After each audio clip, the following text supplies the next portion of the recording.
You can't see me, you Stevie. Wondering how I reach more evolutions than Evie and make it look easy. Man, dream on, yeah. Dream on, dream weaver.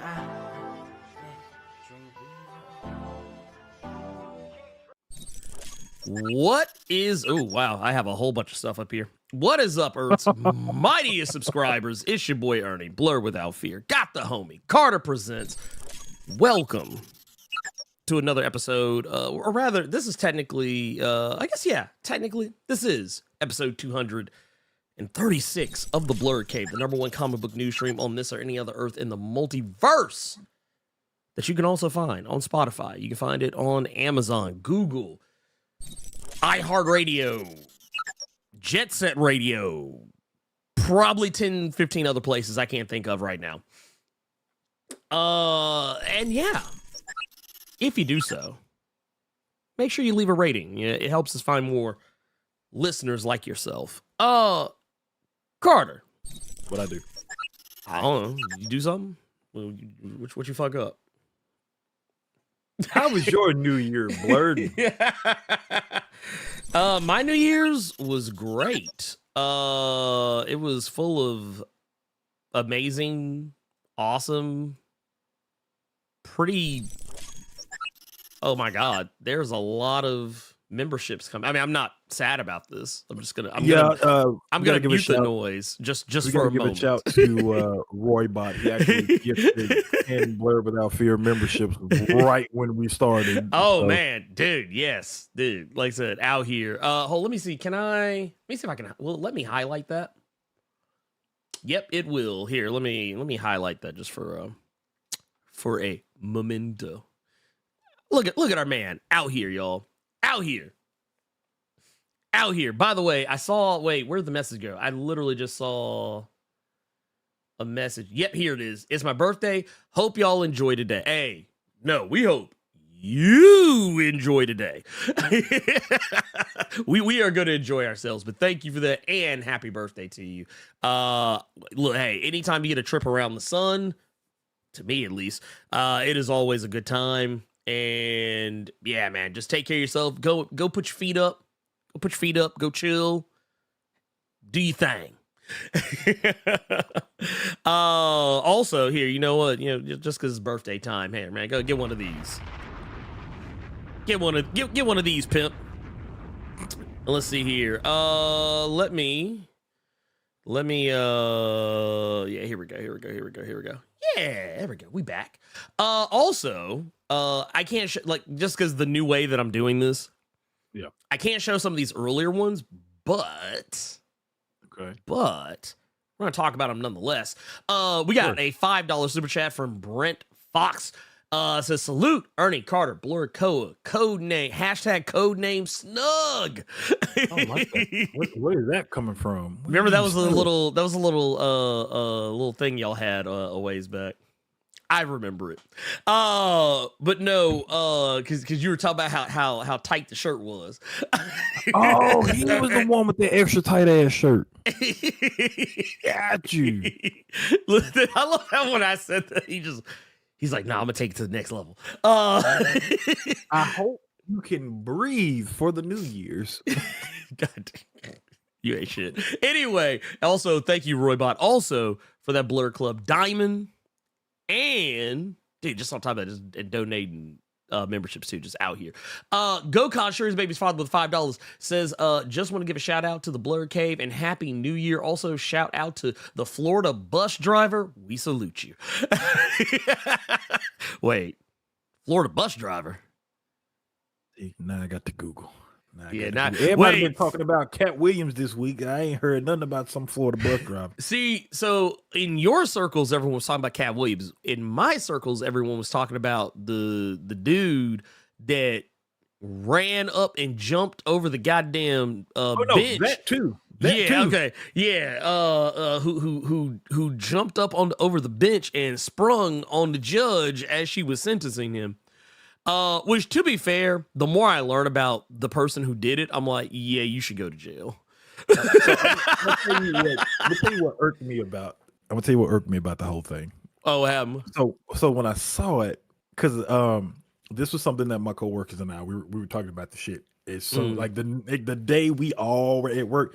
Did y'all see that dude Carter? Do you know how tall that thing is? He cleared it. Oh yeah, he leaped like he Jordaned it. He Jordaned it. So those have to be the worst bailiffs and worst just people I have ever seen try to defend a woman in my life. Those bitch-made punches that were being thrown by these dudes was just like, sorry to women, but it's like those World Star videos you see of women who can't fight, so they just doing like this, hitting with like the edge of the palms and shit. It's like, you gonna break your wrist. I looked at that situation like it was something serious because he is laying hands on this woman. So so the shock of him just yeeting himself over the podium, once that subsided, I'm like, okay, yeah, this is kind of fucked up. This isn't really that funny. Yeah. And then I saw somebody splice in the Spider-Man 3 Venom theme when Tobey Maguire woke up upside down, and I hate people so much. No, that was hate people. Like, okay, full disclosure, when it was initially shown to me, my mother was showing it to me, and she was just cackling up a storm. She was laying some whole eggs. She was dropping some nest-laid eggs, laughing at that shit. But like, I didn't find it funny. Me either. But later, okay, so I see. I just saw Elias one asked if we're gonna do a Twitch simulcast. So here's what's happening with that. It's not working. Like, I keep trying to make it go live, and I feel like something has changed. Like, it worked last time, no issue whatsoever, but now it's just like, no. We'll fix it in post. Yeah, we'll fix that one's one we're gonna. Yeah, I was about to say I'll have to like look at it and see like what the heck is going on, because like, yeah, it's just not doing it. Like, and it's like everything in it is correct. Like, my stream key is. Oh, I think I know what the problem might be. Well, you maybe, but anyway, carry on. So, but I was just like you. I didn't find it funny, but damn it, when I saw that clip of when they like, I bust out laughing immediately. Witch Doctor's son is in the chat saying that man had the OG Power Ranger jump, which pisses me off because I literally know which jump he is talking about. Yeah. Like when they had their arms, like they were T-posing when they jumped out. I know that's the exact jump that's talking about, and I hate you for it. Yeah, but that's the Sentai jump. I hate that people have made it to where I'm laughing at it, because again, I didn't think it was funny. I thought it was fucked up. I thought those bailiffs were trash, but it's just people gonna find a way to make some of everything that ain't got no business being funny.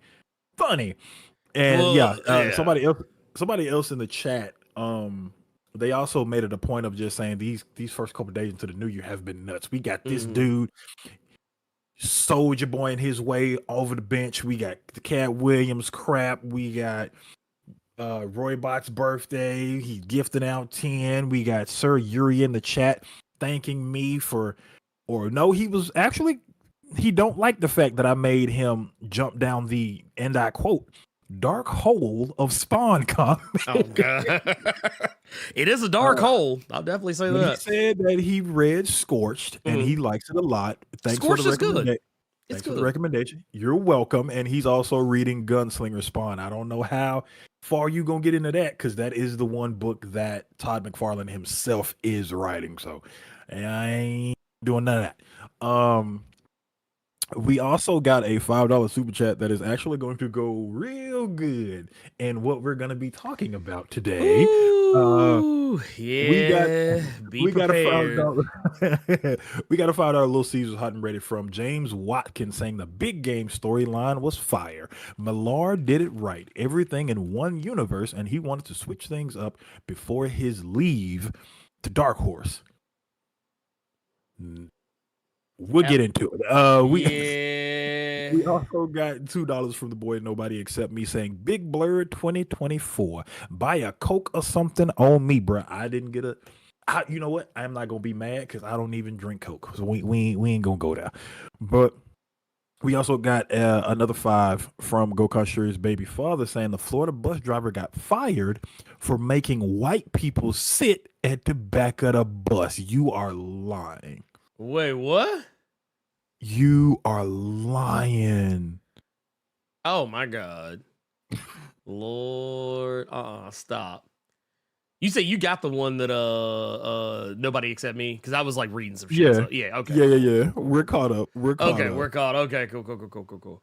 But yeah, that is wow. Man. Like what is going on out here, man?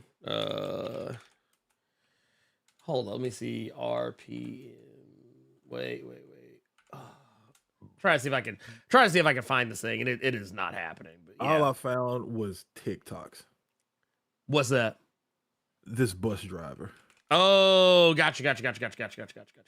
All I found was TikToks, and yuck. I'm done. I'm done with y'all. Hopefully, you all have had a great start to the new year. Fireworks, cookouts. I don't even like bringing up cookouts because I don't want the grill master making his fucking comments on it.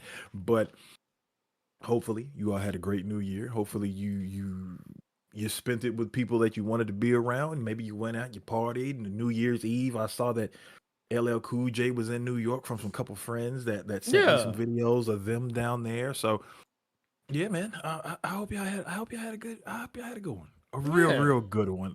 We got another $2 from Nobody Except Me saying, damn, my bad, Carter. Here, a drink of your choice. I am a basic human being. Just give me a Sprite and I won't complain. I mean, that's fair. Just give me a Sprite. Just a Sprite? Just a Sprite. I have a very Do you drink sodas first thing in the morning sometimes? Sometimes. Like if you just okay. I want to see if this happens to you. If that's literally the very first thing you drink in the morning, does that fuck your stomach up? No. See, that's why. Because for whatever reason, Coca-Cola's in the morning, like this the first thing I drink in the morning, wash your face, take a shower, the whole 9. I don't know what it is with that acid, but I'm getting all kinds of Balrog flurries in my stomach from drinking sodas like that in the morning. But thank you for that $2. Nobody Except Me. Ginger ale only. I feel you. The bus driver said domain expansion, Uno reversal. Oh, damn. You ain't shit. Okay, we got Urban Prison Strong Style in here. We got the Elite X1. Thank you, sir. I thought about your ass yesterday because I saw some other friends of Ernie and I's on that Myth Force last night. Myth Force. Oh, dog, you don't know what you did getting us that game, dog. We're fine. I keep thinking about the $6 million man run that we heard. Yeah. No, so for those who do not know, here, let me close that out real quick so I can get back to this. Wait a minute. N2B 1986 says, I just go with a cigarette and coffee in the morning. You are a savage. Are a heathen, bro. You God are a damn sick man, bro. What? But no, in Myth Force, they got this thing where like they play the $6 million man sound effect, a little. I can't recreate it because it's a weird sound. But if you know what the $6 million man is, you know what you know the sound. But whenever like I was playing as the sword and shield chick, and whenever I would do whenever I would run and jump and do like a heavy attack, it would make that noise, and it was just like it was so hilarious that that's all I do now. I just run up to enemies. And then it's funny every time. And then I started playing with the witch or the spellcaster or the sorceress. Yeah, sorceress. Yeah, and she has an ability where she can levitate. So when she starts levitating, you hear the little "I Dream a Genie" sound effect when she's levitating toward the ground. And we didn't know what that was at first, and then we about died for like a good 10-15 minutes. That game is ridiculous with it. I'm scared about how much more shit we could find. What, you're simulcasting? Yeah, we are now. Okay. Now. I had to find the thing. And for whatever reason, I feel like I put it in before. Yeah. And Twitch was just like, no. Okay, so here, let me change this to what we're actually talking about. But yeah, here, and then we'll carry on. I can't keep looking at that cigarette and a coffee in the morning. That is. Oh yeah, no, that is wild. That is wild. You going through it every day. Like, actually, you know what? I can't judge. I actually can't judge because I just thought about something. My wife smokes and she does the same shit. So technically, I can't do it. But let me take that back. She vapes. There you go. She doesn't smoke. Well, she smokes, but she vapes. So there you go. Hey, C-Fang, Architect Ascent out here. You know what? Here, let's do something real quick. We are going to let's see. I wonder if I can I do this? Can I make this a thing? I meant to make a section like just strictly for the chat. But I don't know if it's gonna, do what it needs to do. So we're gonna, or no, I didn't make it. It's something I'm working on. Okay. So yeah, we'll get to that one day. I'm gonna make a thing where I can actually pull a chat and y'all can see each other's chat. But right now, you can't see each other's chat, so I apologize. Yeah. That said, Black Century King with the $5 says, if you can't drink regular Coke, then I would suggest Mexican Coke or cane sugar Coke instead of having corn syrup. It has cane sugar in it. Good to know. Yeah, that is and that probably is a huge part of it. That's probably a huge part of it. Yeah. That said, let's stop having fun now. Let's stop having fun. Let's do the thing we came here to do. Yeah. Okay. So I said last week we were going to do something similar to what we did before, and that was the Blerd Awards. Only I didn't want to do anything that was like terribly mean-spirited. And none of, I want to put a disclaimer up here. Nothing that we're talking about here is meant to be mean-spirited or ugly or reductive in any way. The things that we're going to bring up today on this show are legitimate criticisms. It's not just some motherfuckers just shouting into the ether and shaking our fist at the sky about things we know nothing about. These are all things that Carter and I have been reading comics for a very long time, as some of you may have imagined, and we've seen a lot of shit, and there's a lot of shit that still persist in this very same time frame, and 2023 had a lot of it. And since we're kicking off with what I believe is the first Blerd Cave of the new year, we're going to talk about the things we do not want to see happening anymore in comics. Now, they're not, I'll be honest with you, a lot of this isn't, I'm not talking about like storylines or like specific storylines. Yeah. I am specifically talking about stuff the industry is doing. That's kind of what I wanted to save this first one for. Stuff that the industry is doing. There might be a couple of moments where something story related comes up, but just know that it's not all about that. Oh wow, geez. Well, you know what? Hold the phone. We have got more. We have got more fun. We have the Susan Turpin out here, hitting us with the 99 cents. Love it. Out here, love it. Welcome to the stream. That emoji looks like those Pokemon in the animated series when after they caught it. Yeah, no, that's Snorlax. That's a fainted Snorlax. We got SK Marvel out here with the $20. Say, can I get a? Oh, of course you can. Wash yo damn hands. Of course you get that. Of course you can. Man. Hey, you know what? I need to actually. I can't remember if I actually saved that drop of Tyrone Magnus. Did I save it? I don't know if I saved it. Woke. It's woke. Literally, dude was crying woke over the weakest gay kiss I have ever seen in my life. Anyway, let's go ahead and start this off with our first one. Oh yeah, shit, it is January 6th. God damn. Well, you know what? Let's just say, shout out to the real patriots and fuck the criminals that stormed the Capitol. Anyway, moving on. First things first, DC Comics. Yes. Can we please stop having so many fucking tie-ins to crossover events? I will give, because look, I want to give DC a little bit of credit because I do feel like I'm about to say something after this that is going, that is going to, it's going to sound contradictory here a little bit, but don't worry. We're going to get there. DC Comics doesn't have as many crossover events as Marvel does. That's a fact. That's not even up for debate. But DC tends to have more micro things going on, and they're usually pretty self-contained to the story arc that they are in. But what I will definitely say is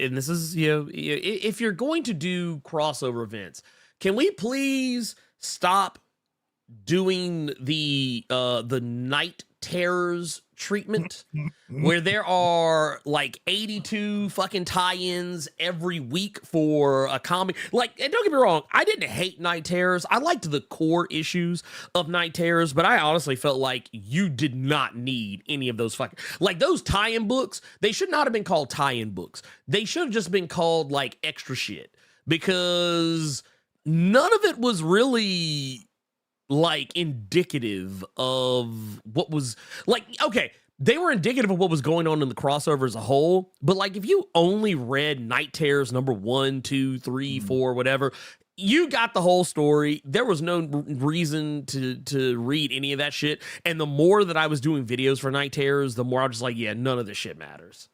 Like, none of this shit fucking matters at all. And the key issue with that was just that, like, it's obvious that you're doing it, because you want it to be this large scale thing so that you can then re-release it in trades and have all these multiple trades. Then you have a hardcover of the Night Terror. All these, let's speak from our GameStop eras. But you're doing it for the skew of it all. Right. Here's the thing though. And I can't stress this enough. Not as many people are gonna buy that shit that you think of. No. You all could go the Blackest Night route, where it's in one of these big ass omnis, and I guarantee you, I will put money on it. These little big ass omnis over here that are on my shelf, those won't get bought if it's Night Terrors. If somebody sees a hardcover that is just the main focal point and the main Night Terror series, as opposed to 8 other trades of tie-in issues. No. It's clear why you did it, so you could have all these different things. But seeing as how nobody talks about those Night Terror tie-ins, and people got exhausted from the first 63 they read on one Wednesday, nobody buying that shit. I'm sorry. No, 100%. And now I know we've been very hyperbolic here, but I am gonna spout a fact. Carter, can you give the exact number of how many tie-ins there were to Night Terrors? No, because I stopped counting. Okay, there were 41 tie-ins for Night Terrors. 41, y'all. Think about that. 40 fucking 1. And I'll actually, you know what? I take that back. You know what? I'm wrong. I'm actually wrong here. So I'll tell you what I'll say. It was actually closer to 40, I'm willing to make it 39 if for no other reason, or rather, I'm willing to make it 38 if for no other reason than there was the Night Terror's First Blood, which was technically the beginning, and then there was Night Terror's Night's End, which was technically the last book. But they're not the core issue. So since they're not Night Terrors number 1, 2, 3, and 4, I'm actually willing to just call them what they are. They're fucking tie-ins. So 40 fucking tie-ins for that. Like, it's like you're trying to be Blackest Night. You are trying to be Blackest Night. Okay, one thing though. The Elite X1 just said that I'm going to be 100% honest. When I saw how many tie-ins that story had, because a lot of you will remember if you were reading DC books at the time, as soon as you got to that final page to let you know that Night Terrors was coming, they also had a list of the other tie-in books that you would also have to read as well. Elite X1 is in the chat, just said, I'm going to be 100% honest. When I saw how many tie-ins that story had beforehand, I instantly checked out and never even bothered to read beyond the first issue. How many people you think are just like him? I'm willing to say that was probably 80% of the readership.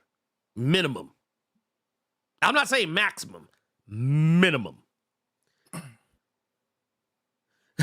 He said, wait here. He said, honestly, I'll just let Blerd Without Fear tell me the story of his videos or wait for the comic story and full story.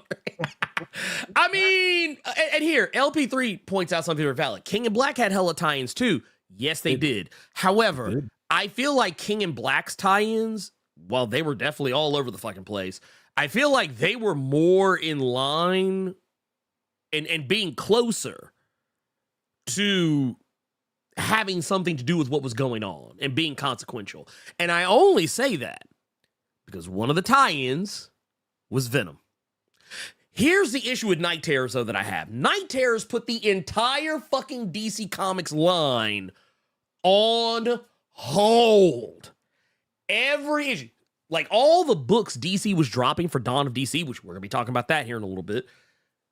Superman, Batman, Catwoman, Shazam, what was it? God, there was another book that got put on hold or got like put on pause for Night Terrors, and I'm blanking on right now. Basically, the long and short of it is books that were infinitely better than Night Terrors got put on pause so that we could get Night Terrors. And then we just come back from Night Terrors as if nothing ever happened. I mean, technically, Night Terrors did have some effect on the DC Comics universe afterward, but nothing that I was just like,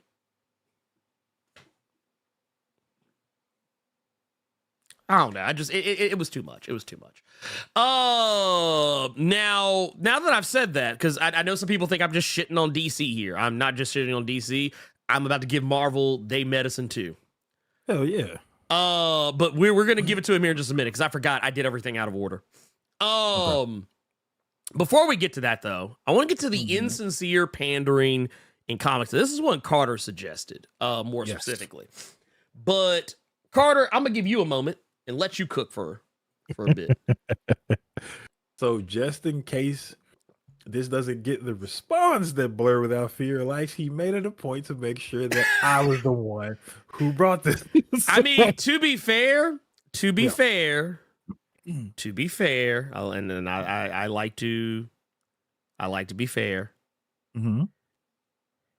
If I was gonna do that, Carter, I would just play the danger video drop and be like, yep, these opinions are his and his. No, I don't. Because I do agree with you, just in a different way, a slightly different way, not a completely different way. And just real quick, just to go back for a brief second, we said DC because DC is more egregious when they do it, but you are right, Marvel, when it pertains to their tie-ins and stuff like that, because I looked up the King and Black ones and I stopped at 36, but I still had several rows to go. Oh yeah, no, they were bad too. They were bad too. They were just as bad. So don't try to come over here like we just dunking on DC. No, because because mine, I have a very specific.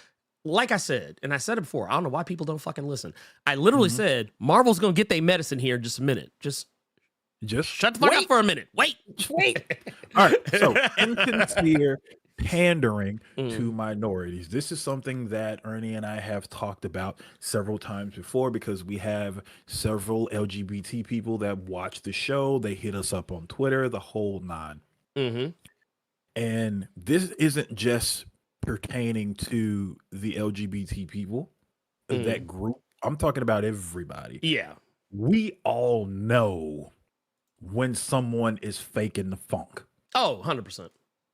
We all know when certain books will come out and you can spin it however many ways you want to do it.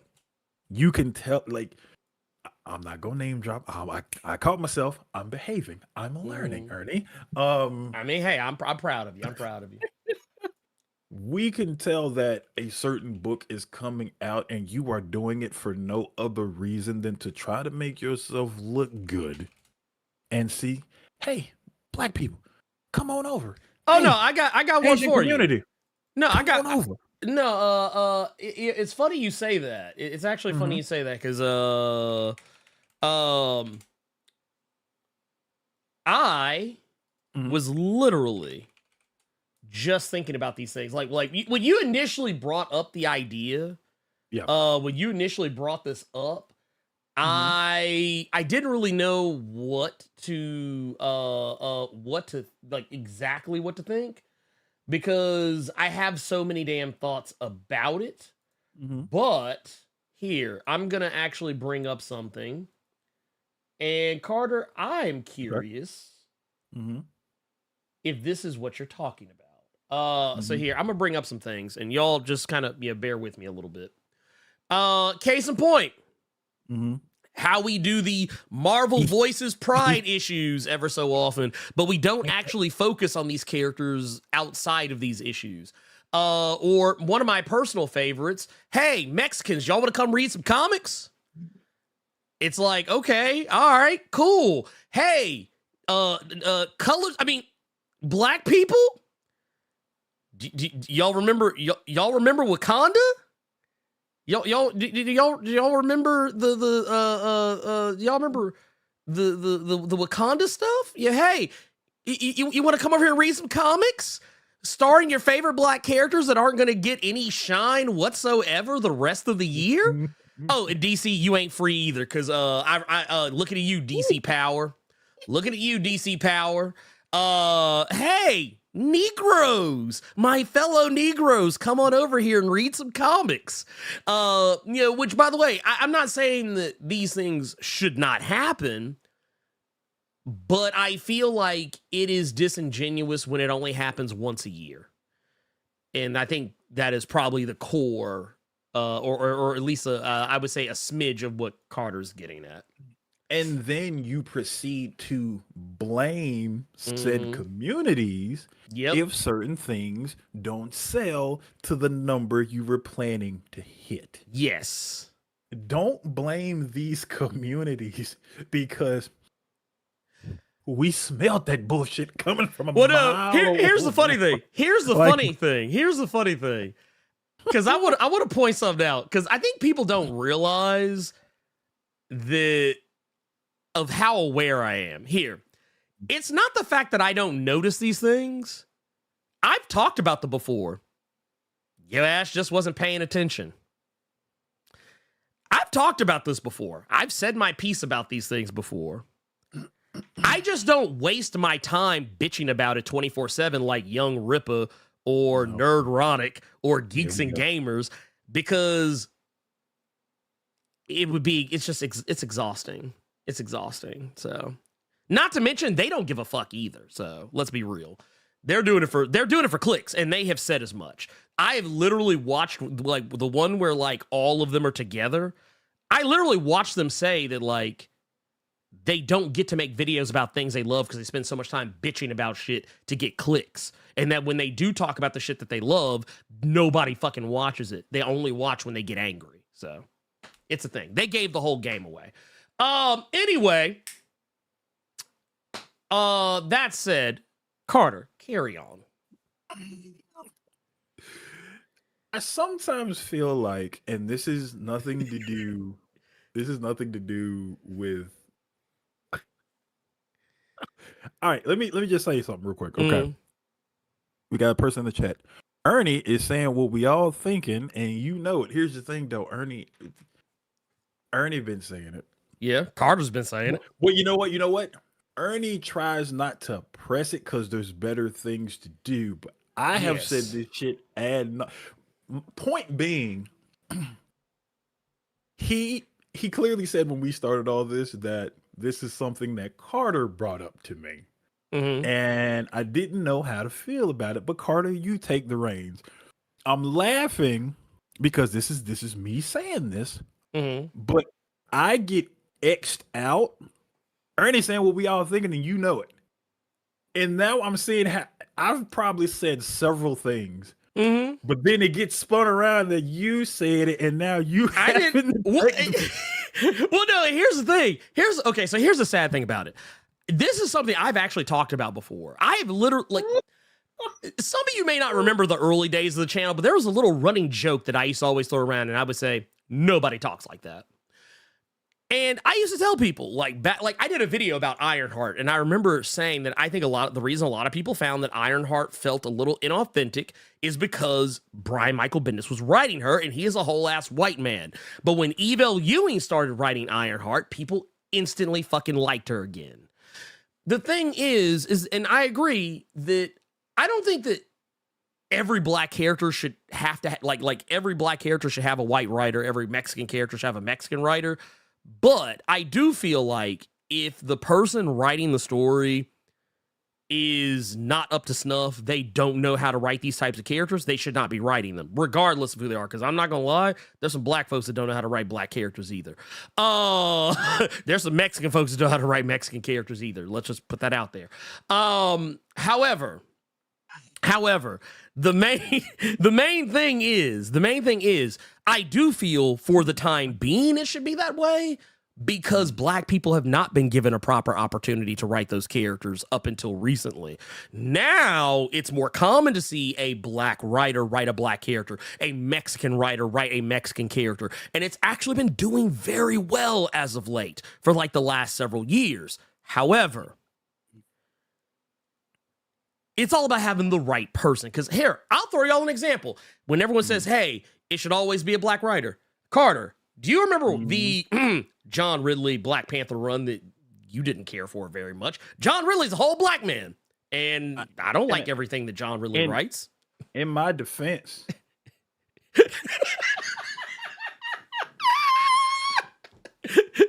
He's like, I read this shit.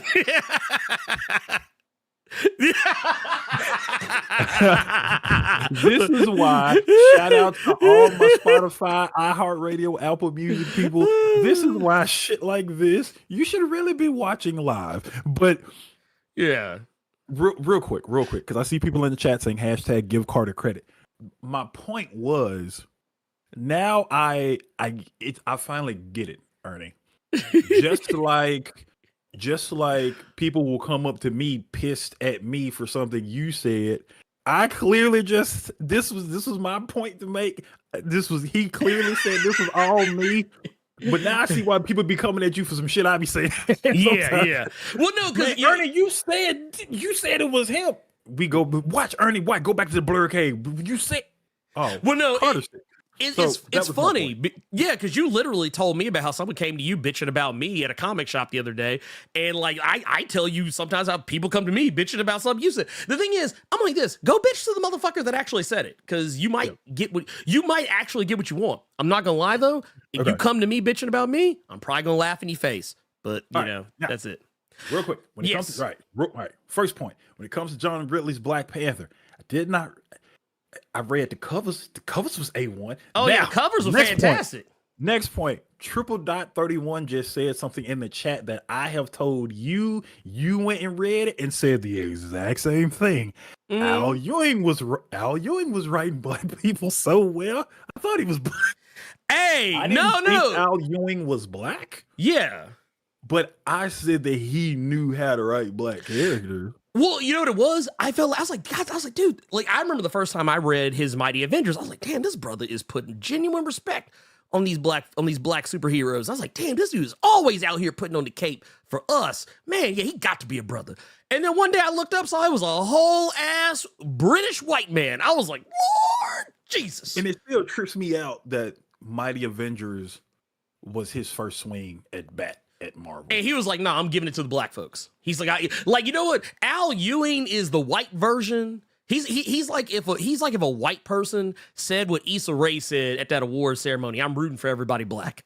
I guarantee you Al Ewing got a T-shirt somewhere saying I'm rooting for everybody black. Yeah. I do real quick. We got a super chat that I want to address from Jody Stubblefield. Yeah, we got a super chat from Jody Stubblefield with the $50. Hit us with a 50 bomb, man. So I look forward to watching the Blerd Cave every week, and today spending my birthday with you. Hey, we appreciate you spending your birthday. Have a blast. Yeah, matter of fact, here, you know what? Roy Bot got one. Guess what? You get one too. That's for you. Al Ewing is the Bobby Caldwell of comics. You got to go in the hole for a couple seconds. What? What?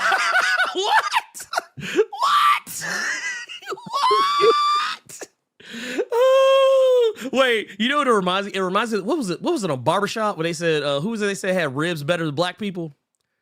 That's how Al Ewing got writing black characters better than some black folks. Because I saw someone say their names. I'll say it, and this is no shade at him, but Christopher Priest. I don't think Christopher Priest is very good at writing black characters. I think he used to be. But like when he writes black characters now, honestly, they come off kind of cartoonish to me. I'm not going to lie to you. I would be, and I would tell him that to his face. I'd tell him that to his face. This isn't like some news. I've said this before. Carter even said it before. I remember when his... I came back to let you know that Black Adam was some smooth trash.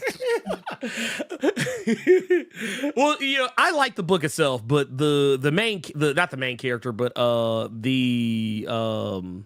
new character that was introduced, he was a little extra. Like I was trying to be kind, but eventually the more I read it, I was like, yeah, this dude's actually just terrible. Never mind. But you know what? On a happier note, Charles Lemon's out here with a 1999 super chat. Says, hey fellas, I love this channel. Been a member for over 2 years. Keep it up and thank you for your work. Hey, we appreciate you for that. Because that's love. 2 years.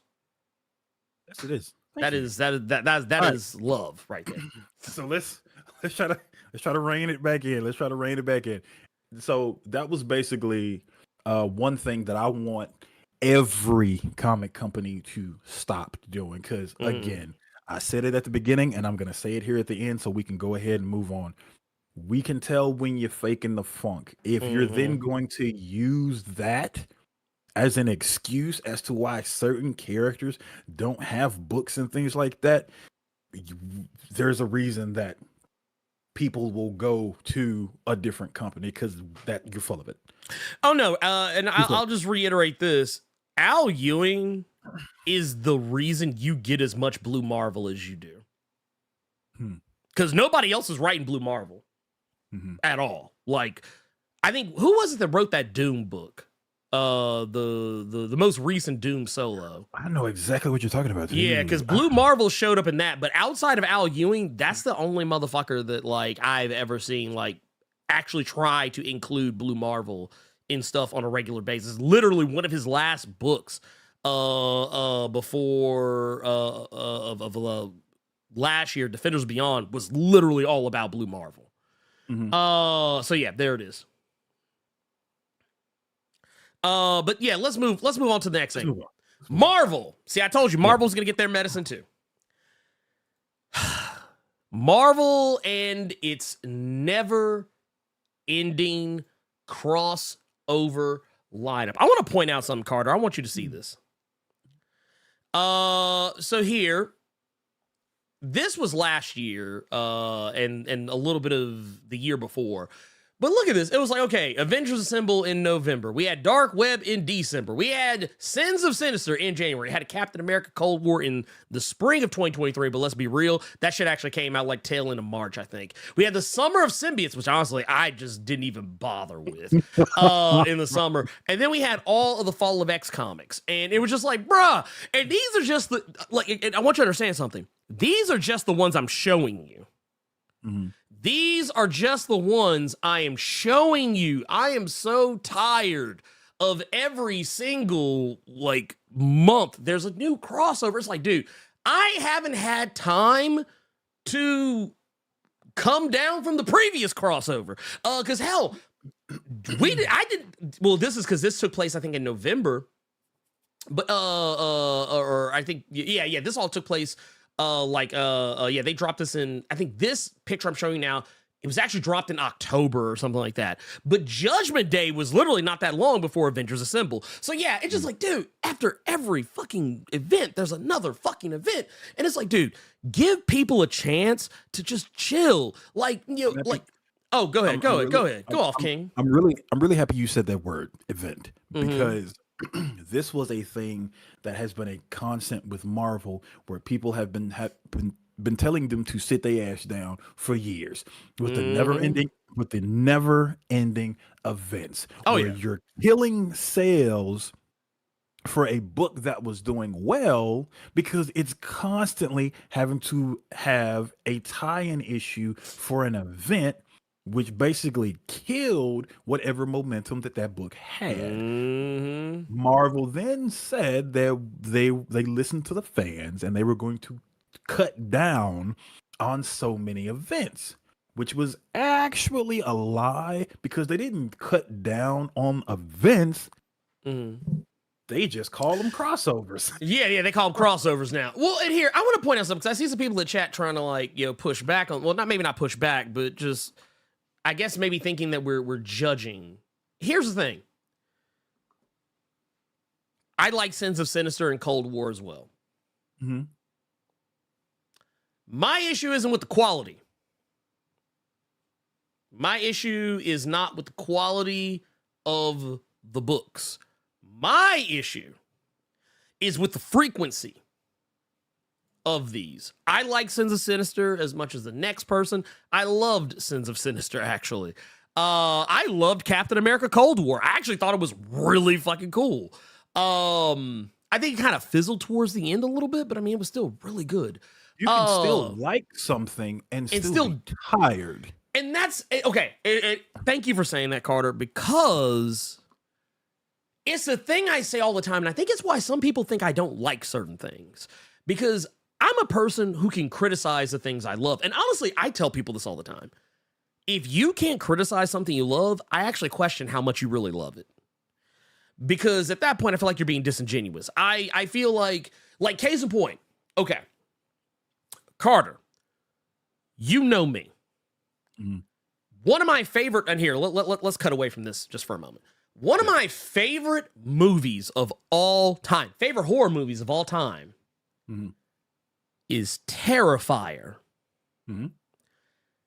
But if you asked me to, like, about legitimate criticisms about the movie, I would tell you, felt a little mean-spirited in some parts.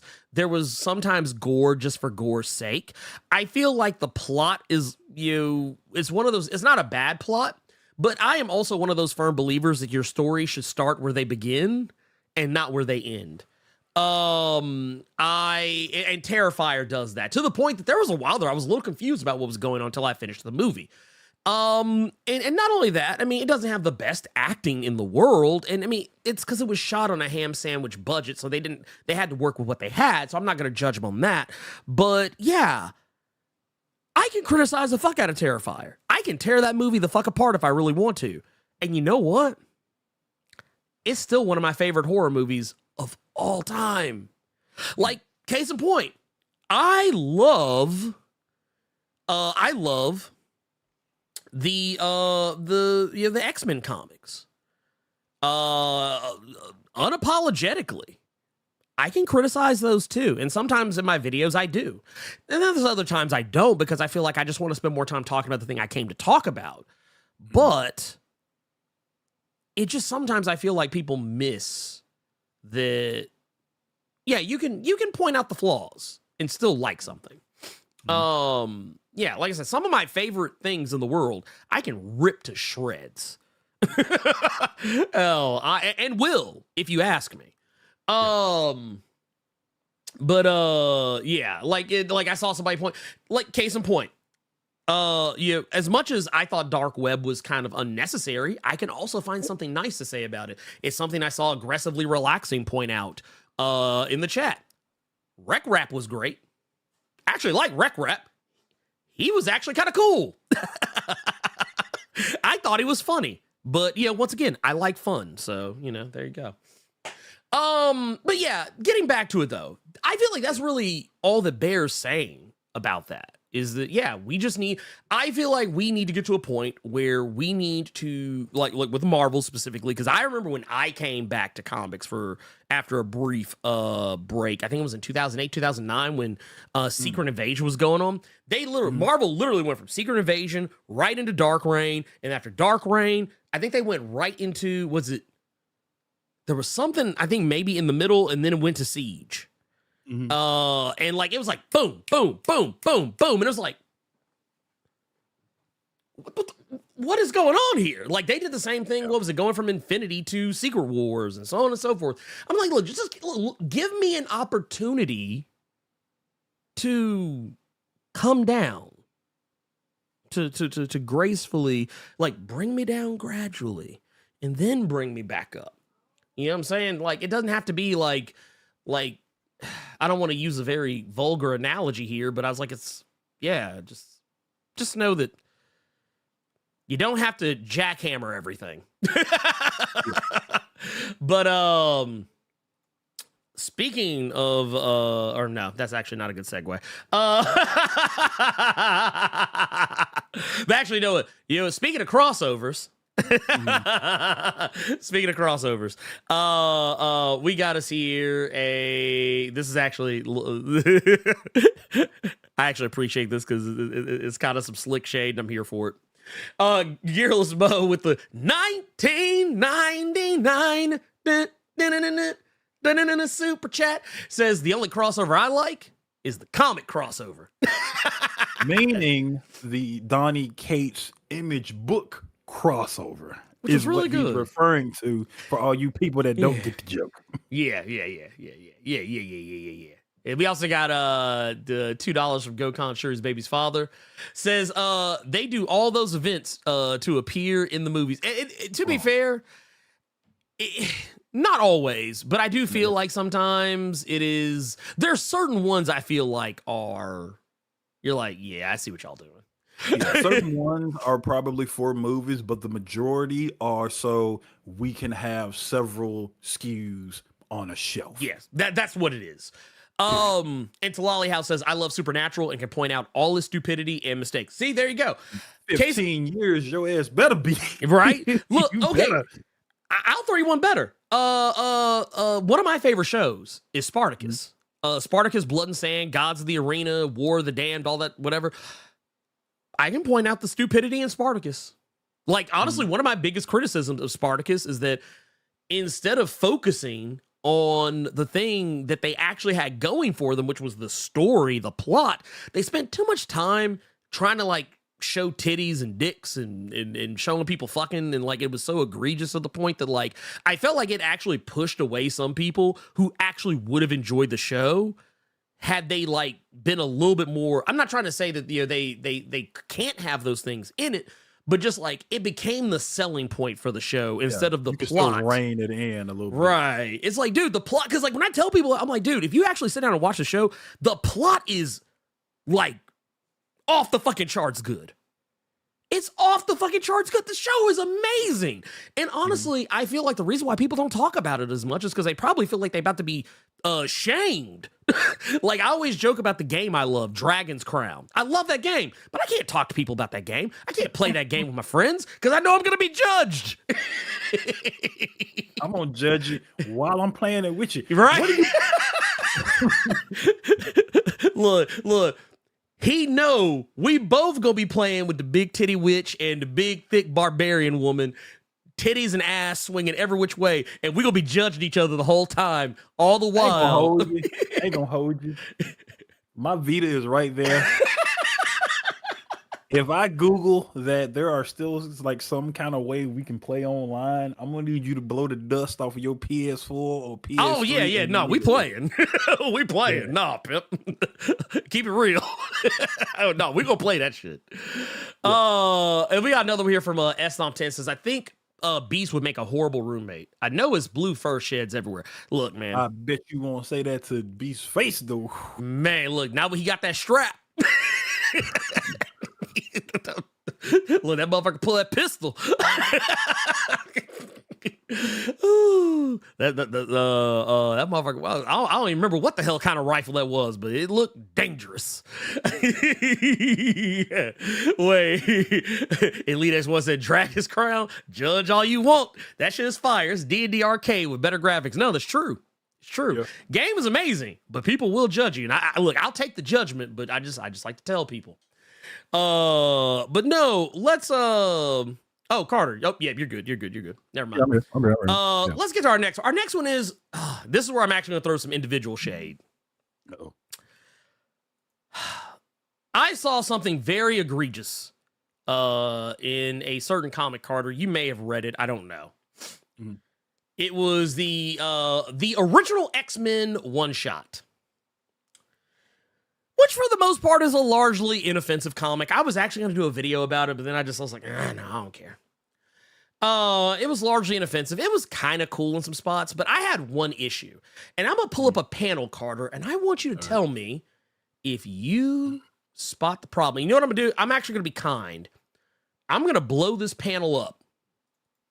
Because I want you to see the problem. I don't like how disrespectful that. I like it because it's hilarious, but just tracing your own tracing is filthy. That is filthy, bro. That is filthy, bro. It is, isn't it? So here, I'm gonna zoom in. I want you to see if you notice the problem. Do you notice anything, Carter?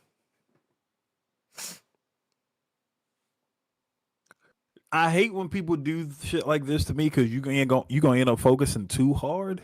Mm-hmm. So no. Okay, so look at the bottom left corner, or just the left side of that image. Yeah.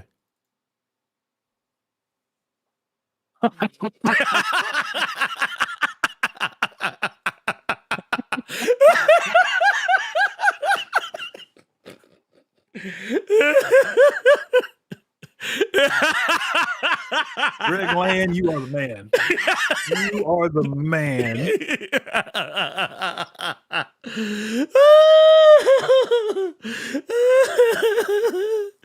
Look, I'm just saying. And that's not the only one. That's not the only one, Carter. There's actually more. I don't have he literally just took oh wait, and I think there's another one. I don't know if I have the actual picture for this one. But you know this one right here? Oh God. Right here, that's another one he's done before. And he literally just copy pasted, put it in this book. Here's the thing. You know how in Dragon Ball you get a villain, but then the next villain is going to come around and they're even more powerful than the previous villain. Then that villain catches it. And then we got another villain that's even more powerful than the two villains that came before it. Mm-hmm. Greg Land might very well be on his way to trying to absolve Brian Hitch of his golden clippers. He's come with his golden trace paper. So, you went from Joe Bennett with the shit he was sneaking into his book. So we gonna say that was Frieza. Yeah. And then we went to Brian Hitch, who everybody loves Brian Hitch art on shit. So it's like it's fanfare. So he's like Cell.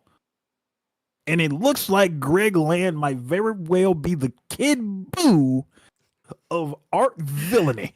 Oh, yeah. Well, no, here's the sad part.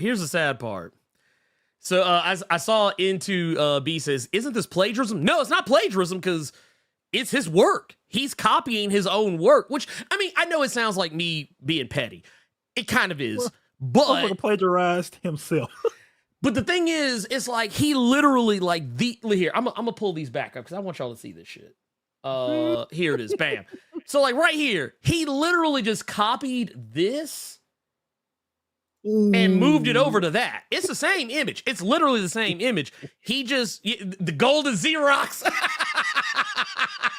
Greg Land with the golden Xerox.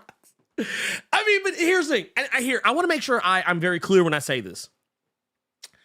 I copy and paste stuff when I draw. Not all the time, but like if I'm doing like a set of panels where a character is like, okay, let me see if I can actually find an example of this. I'm gonna see if I can actually find. I actually want to see if I can find an example of this, and I'll show it to you. I didn't come prepared for this. But personally, I feel like if you are going to do it, it's cool when you do it for like a dramatic effect. Like case in okay, here. I think I found one. I'm gonna have to turn on this so I can copy this over, or I'll just you know what? Fuck it. I'll just open it. I don't give a fuck. Okay, so I'm gonna tell on myself a little bit, y'all, and I want you to be kind because it's not finished. So, in my comic that I am making, there's a 2-panel stretch. And once again, I'm not criticizing. I want to make sure I'm clear about something. I'm not saying Greg Land can't draw. I'm just saying that he's lazy. There's a difference. So, in my comic that I'm making, I'm going to pull this over so y'all can see it. Right here. This section right here.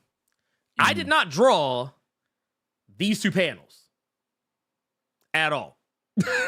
Like not like separately of each other. They are literally the same. The only thing that separates them is that I changed the beard texture in one spot versus another. That's the only thing that's changed. I literally copied it, and then instead of him just wearing a regular shirt, I had him with a fucking sports coat on. That is the difference. But the thing is, it'd probably help your art a little bit better if you actually came from something that you know. So you should probably just try to get a picture of Mr. Marcus and just put a beard on him. It fair. Worked for Greg Land. It did actually. God, don't remind me. Don't remind me. Oh no! Speaking of pictures, Carter, you want to know a panel, an infamous panel that I'll never be able to. That is actually the reason I can't take Greg Land seriously. Let me. You know what she's doing. Wait, here's a better one.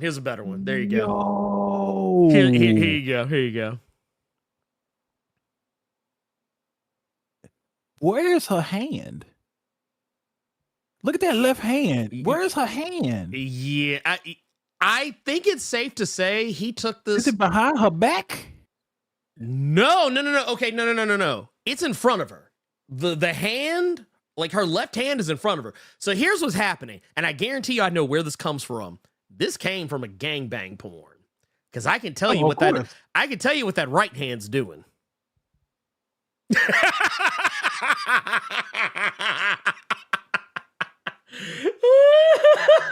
He didn't even try. Oh, goddamn. But no, didn't even try, dog. No, he did not. He did not try. Also, I want to point out something. Carter, did you know about this? Wait, go ahead. What comic who is that? Who's that character? I don't remember. What comic is this? I think this was X-Men. I think this was X-Men. Also, I'm pretty sure that's Mr. Fantastic behind her for whatever reason. I don't know what's going on here, man. I'm so confused. Anyway, Carter did. Also, here's another reason I'm bringing this up too, is because of this. Have you ever seen Greg Land's infamous copy and paste covers?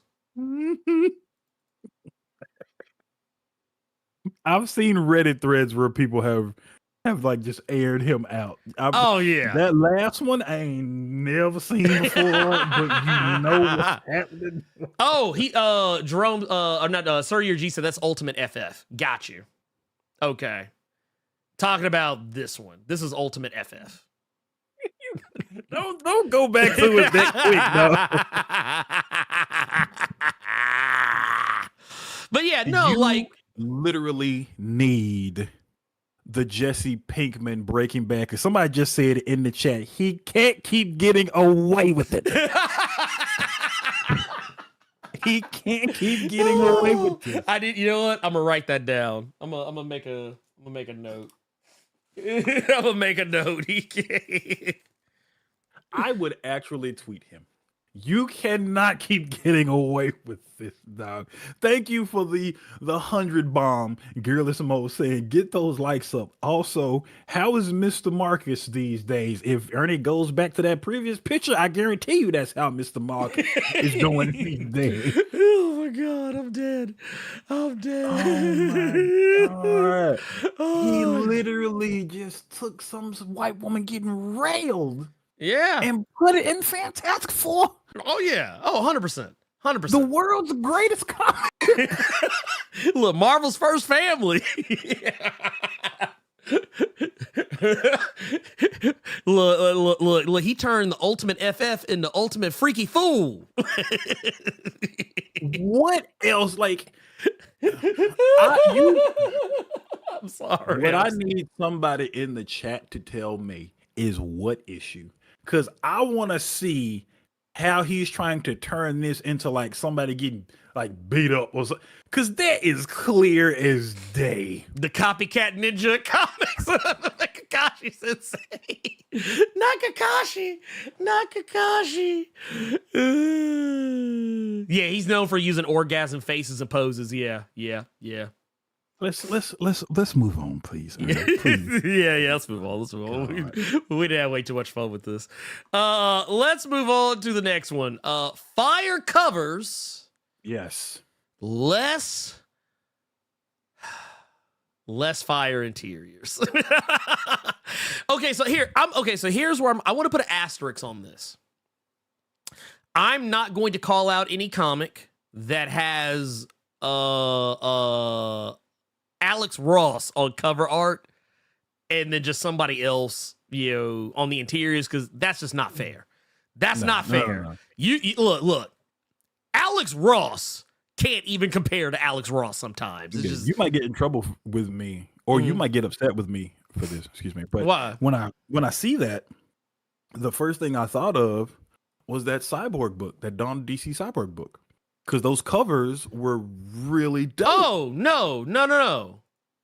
That's exactly what I was thinking about. Okay. No, here's the thing. I want to make sure I'm clear when I say this, because I don't want anyone to think that I'm trying to shade some brothers trying to get their paper. No. I'm not saying the art inside the book was bad. Like, it's not bad. The art inside the book is, I think, good.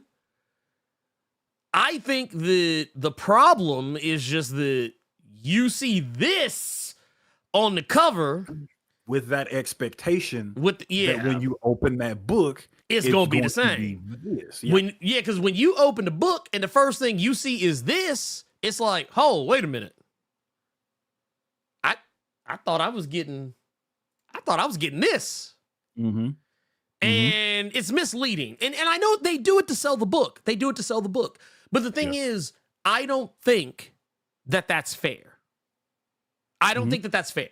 I don't think that that's fair at all, because I'll throw you one better. I'll show you what I feel is a shining example of how you should do it. And once again, this is a couple of brothers. This is a couple of brothers on this book. Okay. The Bishop series, the Bishop War College stuff. Mm-hmm. That's your cover. Now, granted, to be fair, if I'm not mistaken, I think Rob Liefeld did do some of these. Yeah. But when you get to the inside of the book, That shit look good. It's not a situation where I go, man, I sure wish the book looked like this on the outside. And like, oh wait, it does. Mm-hmm. It's like there's not a disparity, even if it's a different artist. There's no disparity between, like, that's why I always say, like, if you're gonna get a different cover artist, try and get someone who is more in line or close to the person who's doing the interiors if they're two different people. If you're doing comics where you have a cover artist whose art looks one way and your interior artists look a whole ass other way, I'm not gonna lie, a lot of times I'm just gonna tune out. Like, don't get me wrong. Nope. It's okay with variant covers. Cool. I'm with you. That's fine. But when it's the actual main core cover of the book, I don't know. I find that disingenuous. And LP3 just made a good point in the chat saying a case in point was Wolverine versus Predator. We got robbed. Man, I was somebody who was really excited to read that book because Benjamin Percy was writing it, and I saw the cover, and it was Marco Cicchetto, only to open that book and see it was the freaky fool Greg Land. Yeah. Another good And I know why example. I'm going to tell you why they got Greg Land, though. I'm going to tell you why they got Greg Land.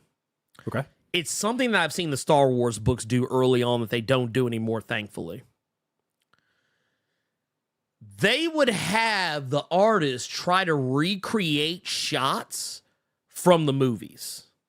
And I don't know if this was a directive from Marvel, but I noticed it was in more than a few books. Like, it was in Darth Vader, it was in the core Star Wars book. Sometimes you would see a character from the movies, and they would have a look on their face or be doing a pose or looking a certain way, and it would look just out of the goddamn movie.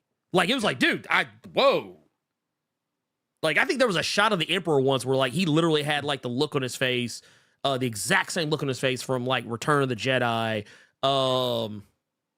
When he was like, oh, you want this, don't you? Your lightsaber. Or like the part where he was like, oh, this is a fully armed and operational battle station. Like those scenes, they literally recreated them in certain shots of some of the Star Wars comics. And I'm kind of glad they don't really do that anymore, because I'm not gonna lie, it felt like, while it was cool to look at, it felt hella fucking lazy. So real quick, another way to look at that, because I know we're talking about how the art will be good the art will be fire on the cover, but then when you open the be kind of subpar on the inside. I also kind of want to add a little bit extra to that. The cover could be fire because, let's say, because we've seen this is egregious with Wolverine.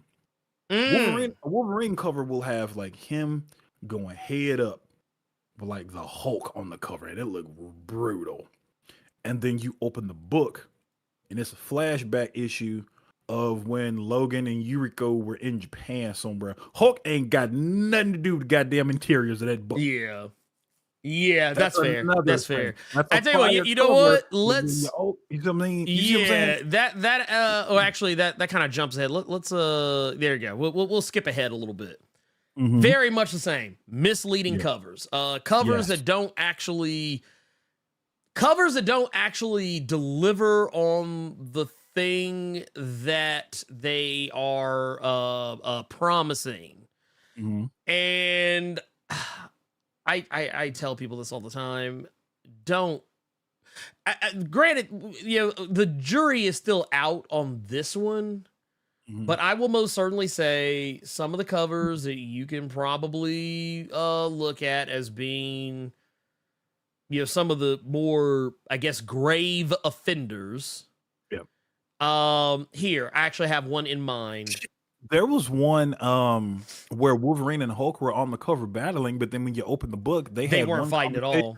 They had one conversation and one panel and kept it moving. Nobody except me just said something for you. Talking about the previous point, saying you got Joe Mad on the cover, but Joe Schmo in the interior. God damn. Y'all need to stop.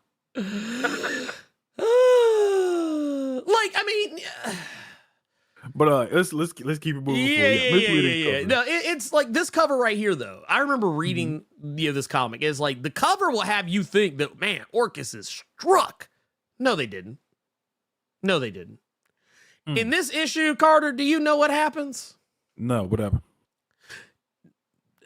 Nothing. I mean, no, that's a lie. Something does happen, but it's not Orcus. No, it's not Orcus walking into Krakoa and shitting on the Quiet Council. It's literally Orcus planning. Mm-hmm. It's and bear in mind, this comic came out in 2022, so it was a good hot minute before all the stuff that's happening now. But yeah, it was basically just them, or rather Jerry Duggan, letting you know that Orcus is cooking up some shit. Mm-hmm. And I think it was also the comic that lets you know that Abigail Brand was working with Orcus by that point, like that she had actually thrown in her lot with Orcus by that point. But also getting back to talking about what we were originally discussing. Mm-hmm. This is another case of the art being one way on the outside and being a different way on the inside, because that's Pepe Larraz all day right there. Boy, you ain't gonna sneak. And here's the thing. I'm gonna start having to put Pepe Larraz on that Marco Cicchetto, Alex Ross, Brian Stelfreeze list. Like, there's a certain artist, I'm sorry, you can't touch. You can't touch. I'm sorry. Just your Jorge Jimenez's and so on and so forth. I'm sorry. If you got these motherfuckers doing the cover and you got somebody else that is not up to snuff with these people doing the interiors, then I'm sorry. It's your fault. It's not the artist who you picked's fault. It's not the cover artist's fault. It's the company who mandated it, because you knew what you were doing. You knew what you were doing. You were using these other people who draw these fire-ass covers to draw people to the book when you knew that the interior art was not going to be as captivating on a cover. And I get it. I understand how that works. It's not a judgment. I just feel like, I feel like if comics were more honest about what they were, people would probably be more apt to want to pick them up. Like, case in point, I'll take us all the way back to Cyborg. If the Cyborg book had this art on the outside of the cover, I still would have gotten it. Mm-hmm. Because like I said, it's not bad art. But that cover sets you up for fucking failure. Or not failure, but disappointment. It sets you up for disappointment. I don't think that's fair. I don't think that's fair to the people who are actually purchasing these books. So yeah, I just want to put that out there. Also, shout out to the Twitch chat over there. Let's see here. Let's go back. We're gonna go back one. All art and no substance. And I'm gonna be, someone brought up Big Game earlier. And look, let me let you in on a little secret, y'all. Hold on. I gotta pull it up real quick. I have to. It has to get pulled up if you gonna bring it up. Oh yeah. All right. It read, the Big Game storyline was fire. Millar did it right. Everything in one universe, and he wanted to switch things up before his leave to Dark Horse. Number one, we always knew. Yeah, that's what he was doing. Was always one universe. Reading Superior lets you know that it was all just one universe. So that's one thing. The storyline itself,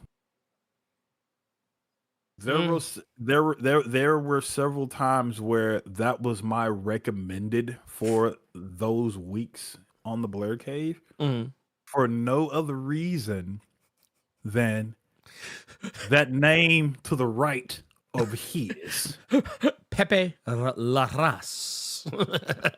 That art was fire throughout. It looked good. The book looked, because I will say this, we were just talking about having different cover artists and different interior artists. Pepe Larraz did the entire thing. And it was like, his part of it was good. I felt that he did a fantastic job depicting the characters of Millar world. My problem with the Big Game story arc was that, like, I think the first issue was good. I actually liked the first issue. I'm not going to say that I didn't like the first issue. But once it kept going, it did a thing that I just kept finding that I was steadily not enjoying. It was like, okay, we're just killing characters just because. Like, I was like, there's not going to be any real consequence by the time we get to the end of all of this. Like, I was like, it's just, yeah, we're just killing these characters off. Okay. So each issue is going to be, oh, who are we going to kill off next week? Yeah, like, I don't know. I didn't care. Like, the longer it went, but I think by the time I got to issue 3. That sounds like Walking Dead comic. Yeah, no, it was like Walking Dead, but in way less time. 'Cause I think by the time I got to issue 3, I just stopped caring. Like, I just stopped caring entirely. And by the time the 5th issue of it came out, I was like, okay. I didn't even rush. I think it took me a while to get to it because I believe it came out and y'all kept asking me about it. I think you asked me about it, and I was like, yeah, I haven't read it yet. And it's because I just didn't care. Oh, but yeah. I would agree with you there. Just because first issue, second issue, I'm gonna say maybe like 3.5, but I know for a fact that 4 and 5, I had kind of zoned out when I was reading it, just because, and this is gonna make me sound so bad. I pretty much was just like, ooh, pretty pictures for issues 4 and 5. Because the art was amazing, and I stopped caring at like the middle of 3. So, I mean, YTube Noob said it best: "All art, no substance." Image in the '90s. That was a lot of Image comics in the '90s.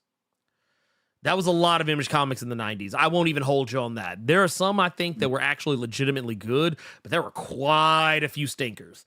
Books that you only read for the art. Like, that was, yeah. And Leas wants, I think the whole thing with the Magic Order was a bit dumb. Yeah, I honestly, I didn't like how the Magic Order was utilized in that arc. Where did it go? I saw one that, let's see here. Yeah. Uh-oh.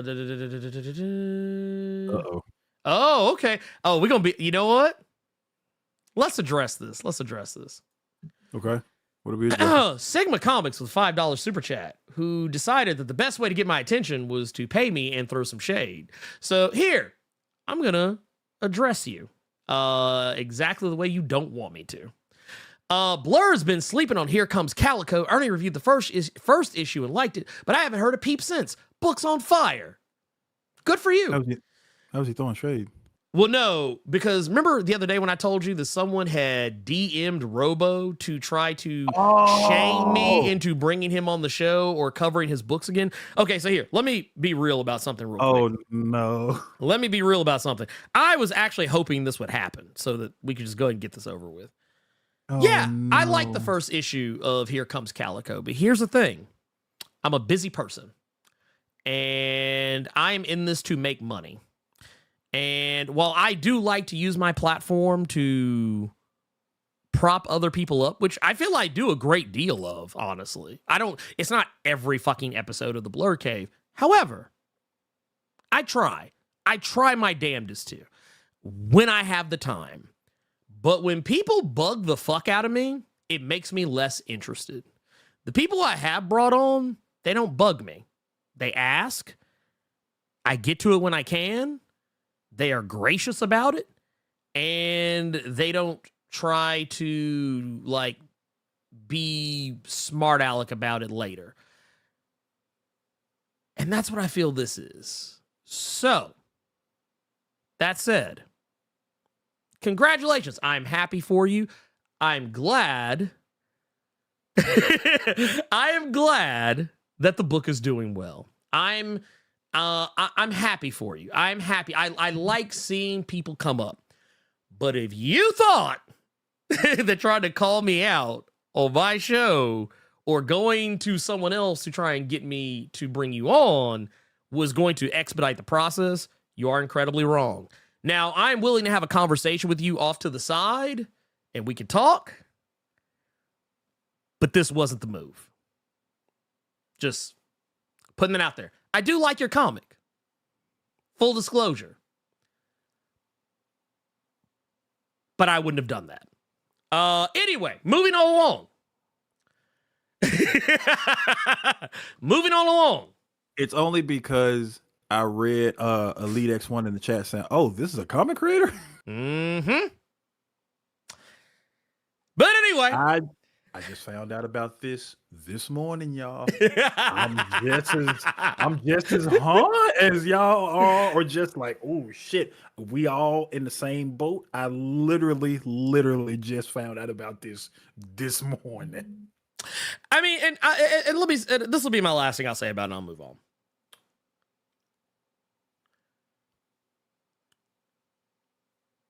I am anyone who follows this channel and has been for a while. You all know how busy I get. It takes me a while to put stuff out sometimes. It's because I'm a one-man operation. Yes, Carter is literally sitting right here, but he doesn't make my videos for me. He doesn't edit my videos for me. I edit my videos. I record my videos. I research my videos. I do what I can. And and this is the thing, you know, and I know it's supposed to be this whole love of the game and all this other stuff, and it is. I do this for the love of the game. But here's the thing. I don't work a normal job. This is all I do. So I pour all my energy into it as if it is an actual job. And I'm not going to lie to you. You have full disclosure. When I do videos about comics that aren't X-Men, those videos don't get watched as much.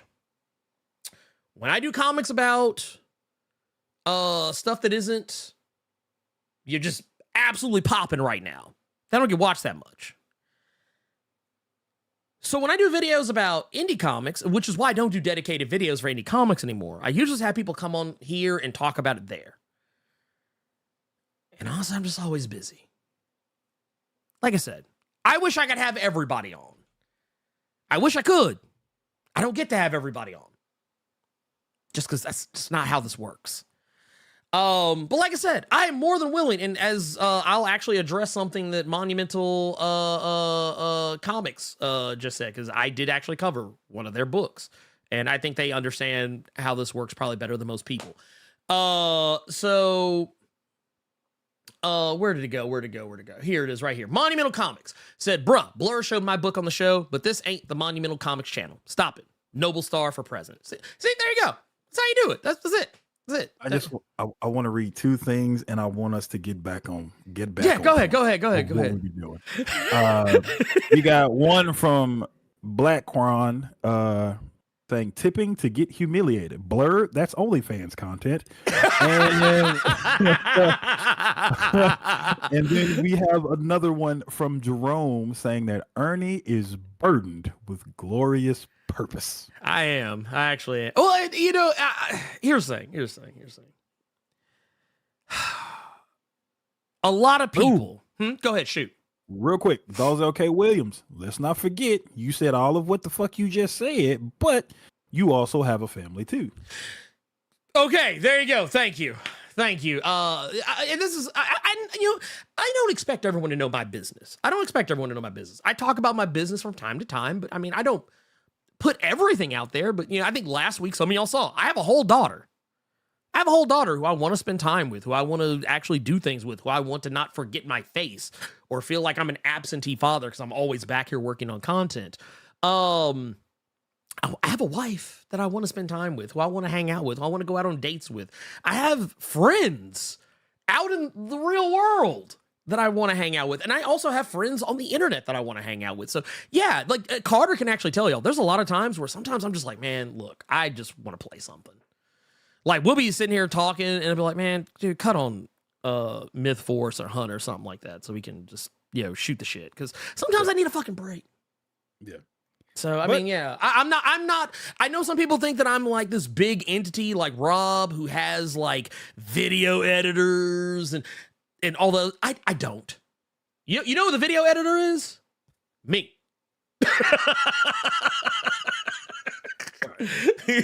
Look, what was that? Who was that? Who's the motherfucker who made that one comic we were talking about?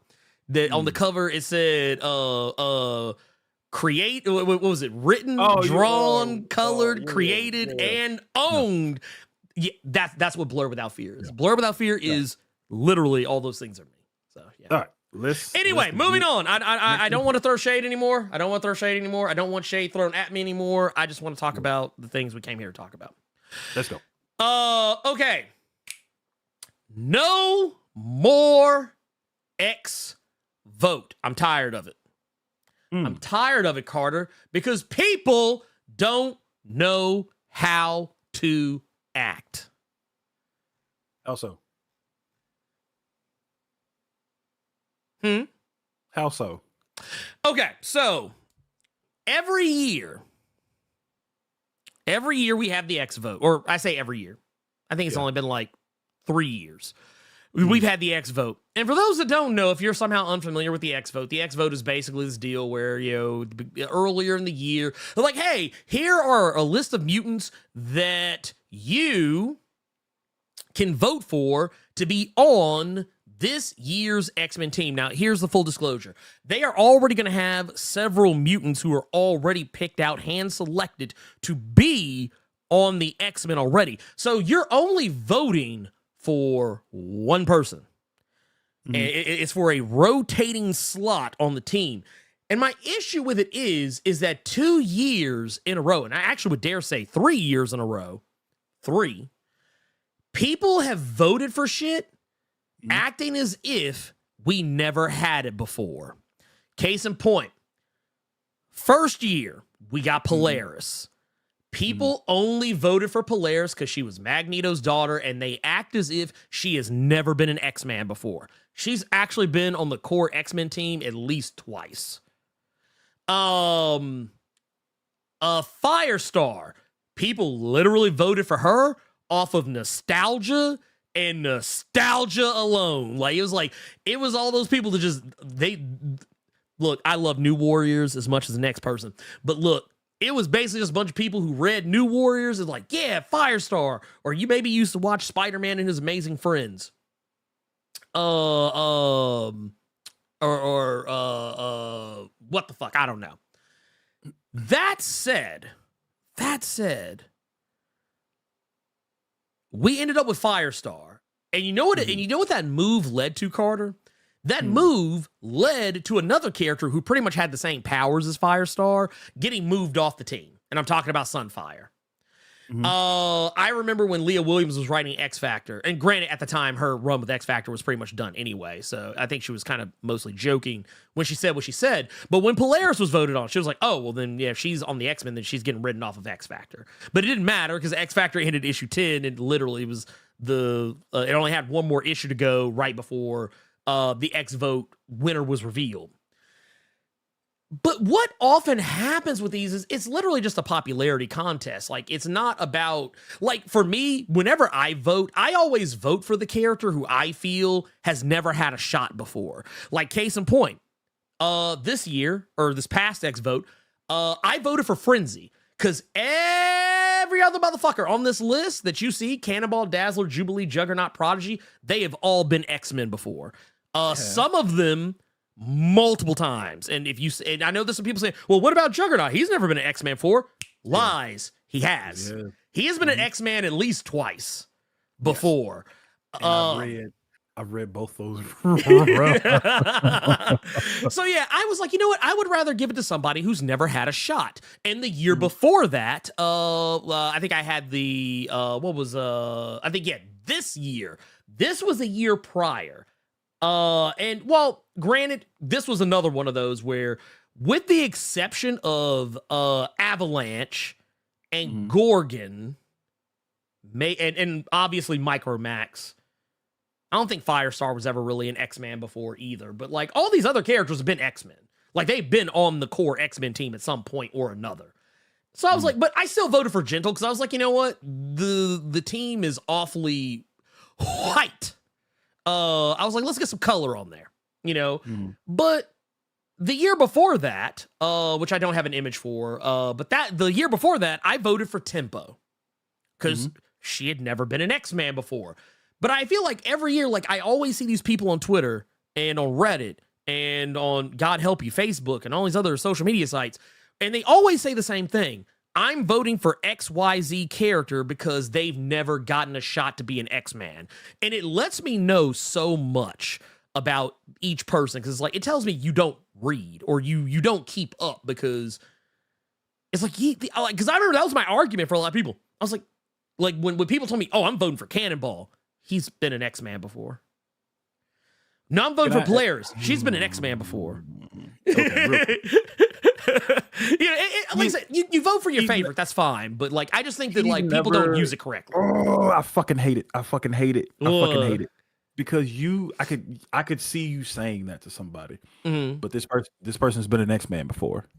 They were an X-Man in X-Men volume, whatever the hell issue, whatever the fuck. Oh, and then the immediate response is, oh, well, I wasn't reading it then, so they weren't an X-Men to me. They were in the X-Men to me, and it's just... I'm like this. Then go read that if you want to see... Like, okay, and here's the thing. I'm not trying to shame people for voting for the things that they love. I'm not trying to do that. But what I'm saying is that I feel like if you're going to vote... Like, okay, I'm not saying that this is as serious as an actual election, but I'm still saying you should use the same energy. Whenever I vote in local elections or, national, elections or whatever, I do research. I research the people who I'm voting for, because I like knowing things. And in this instance, not saying it's the same thing, not saying it's even a quarter as important, even a 64th as important, but I'm just saying, whenever they would put out these X vote things, I would look at them and go, well, I like this character, but it would be really cool to see something new. Like, honestly, if Gentle or Penance or Bling, even for that matter, or Surge weren't on the list, Armor as well, I would probably, like, honestly, just taking my complete and total heart out of it and just going with what I think would make for the best story, I would put Avalanche on, because Avalanche is typically a villain, dude's usually with the Brotherhood of Evil Mutants. How many people voted for Armor for no other reason than I got that card on Marvel Snap? I think there's a lot of people who probably did that. Just acknowledge the Jason Aaron run of Wolverine and the X-Men that she was a part of, but they just know her from Marvel Snap. But I mean, but this one, I didn't know why you had issues with it, but when you break it down like that, I do get it. Yeah, I feel like we rob other characters of an opportunity to like people, like, okay, case in point, it goes back to an argument I've always made. You know how people say they always want to see something new? Like, man, why don't comics do something new? And then they go into the comic shop and they go into the local LCS and they buy the same 10 copies of Batman every week, but complain about not getting anything new. That's the equivalent. People that despise me because I liked New 52 Superman's armor without the stupid red tights. Those people hate me. Yeah. Oh, no. they hate me. Oh yeah, no, I'm sure you're considered an absolute menace to them. What else you got, my guy? What else? Let's see here. I want to go back because there was a super chat I think I missed. Maybe possibly. Yes, it was from Xander. There was one from Xander that it was three. It was three actually. Oh shit. Yeah. So the first one. No, I know. I have the other two. I'm just missing Xander's. I was trying to go back and find Xander's. So Xander, I'm not going to be able to show yours, but I'm still going to read it anyway because this is their first super chat ever. So this is something to be celebrated. It says, "What's up, Ernie and Carter? Just showing some love. Get them likes up. Hey, we appreciate you for that. Thank you for that, pimp. With the 10 bomb, appreciate. Yes, $10. Then we got another 10 from the boy LP3 saying, speaking of ethnic accuracy, shout out to Nicholas Draper Ivy for giving black characters authentic and fresh hairstyles and designs. I hope we get more of it in 2024. Shout out to Nicholas Draper Ivy. I know he has been dealing with a lot of weirdo energy on Twitter as of late from these like low number YouTubers and people. It's a whole lot of COE that he is dealing with right now. So man, just Yeah. don't let it get to you, big dog. But yeah, shout out to Nicholas Draper Ivy, man. Yeah, that static run and just seeing the art that he has been releasing as of late for something else that he is about to start working on. Fire. It is fire. So fucking stupid to me how people have been responding to him about that. Like, it's like, dude, get the fuck out of here, man. Let that dude live. Jeez, right. Dude ain't did nothing wrong. And then we got another super chat from Gearless Mo. Woo!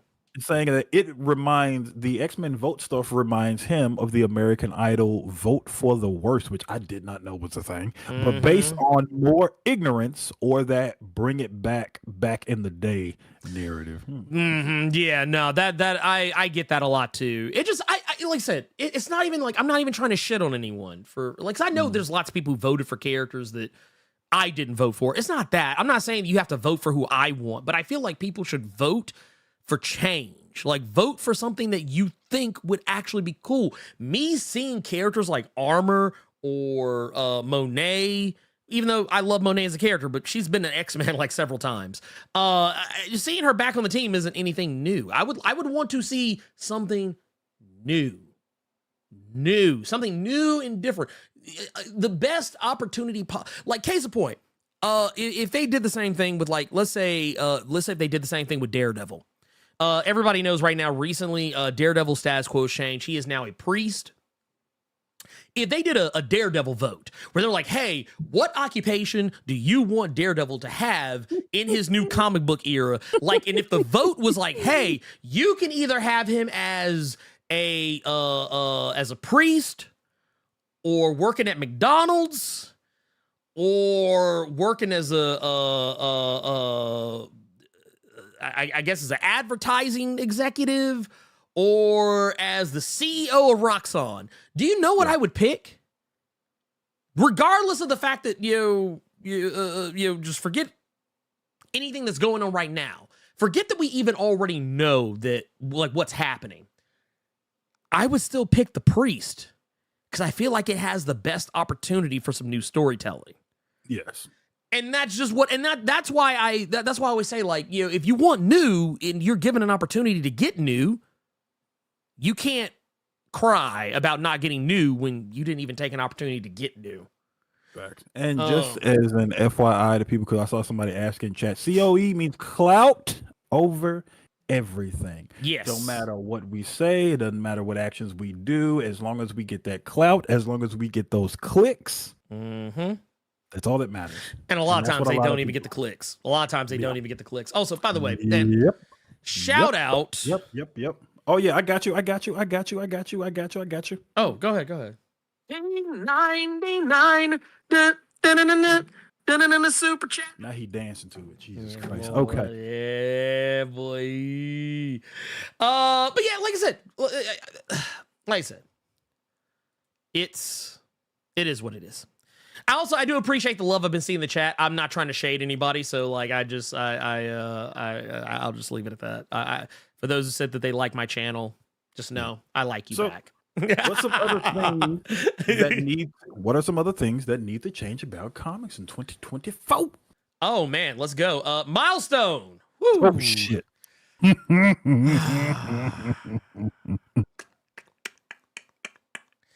Look, y'all, I'm a level with you. I'm gonna lean back for this one. I want to hear this. I love Milestone Media. I love what the creative minds at Milestone are trying to accomplish. I love the energy, the effort, the level of just attention to detail and trying to tell new stories, but also try and put some fresh shine on stories that have been told before. I love all of it. But let me tell you what I don't love.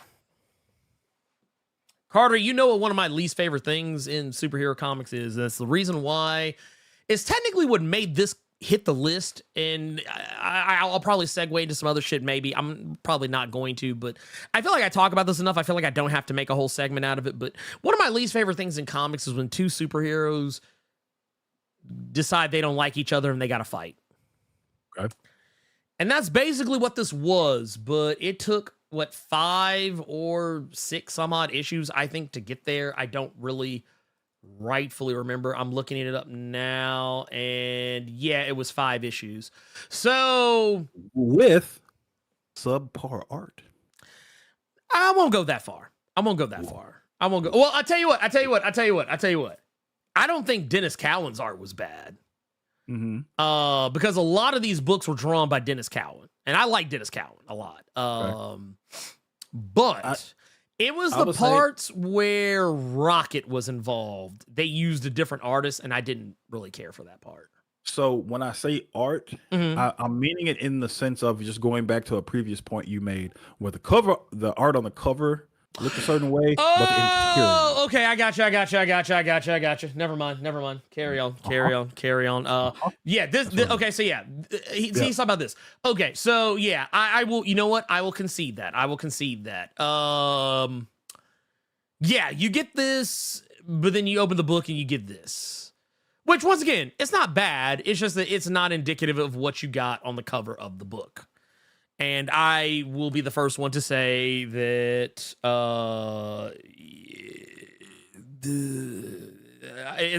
it's not a move. It is not a move that I personally would have done. Just putting that out there. I was wondering what that message was. Hey, Taco. I was like, wait, what's going on here? I was like, why am I getting Discord messages all of a sudden? That's what I was looking at too. It scared the hell out of me. Yeah. I know, it freaked me out. I was like, whoa, what's happening here? But no, I say all this because not only was that a thing, but my bigger issue was Icon versus Hardware was largely inconsequential and was basically just a setup to bring back the Shadow Cabinet. And if that's the case, I was just gonna say, just bring back the Shadow Cabinet. You don't even got to make something big to do about it. Like, just say, man, we bring back the Shadow Cabinet and be done with it.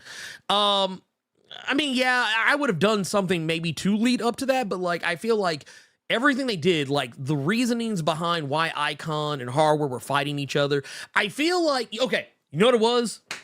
I feel like a character got Civil War 2'd.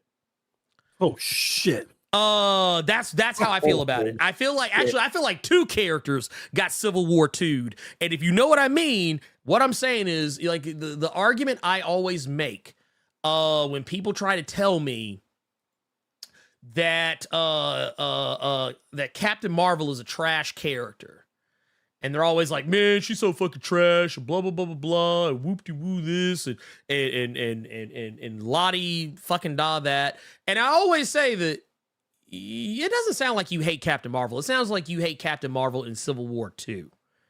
Because in Civil War 2, I'll say it, Carol was acting all the way out of pocket. She was acting ridiculously out of character.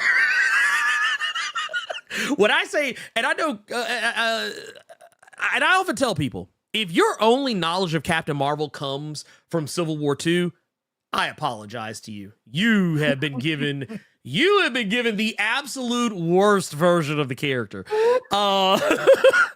Because Captain Marvel is okay. Here's some personality qualities of Captain Marvel from the comics. If you've never read her comics and you just don't know, Captain Marvel typically likes to do things herself. She is very much a she's a thinker, but she's not a strategist. She is definitely a person, but she's also someone who recognizes when she can't punch a problem. She is stubborn. She is a stubborn person, but not stubborn in a way where, like, I'm right, you're wrong, I'm going to do what I want to do. Not like that. She's stubborn in a Wonder Woman sense. And I can say this because I read an issue of Wonder Woman that's not out yet.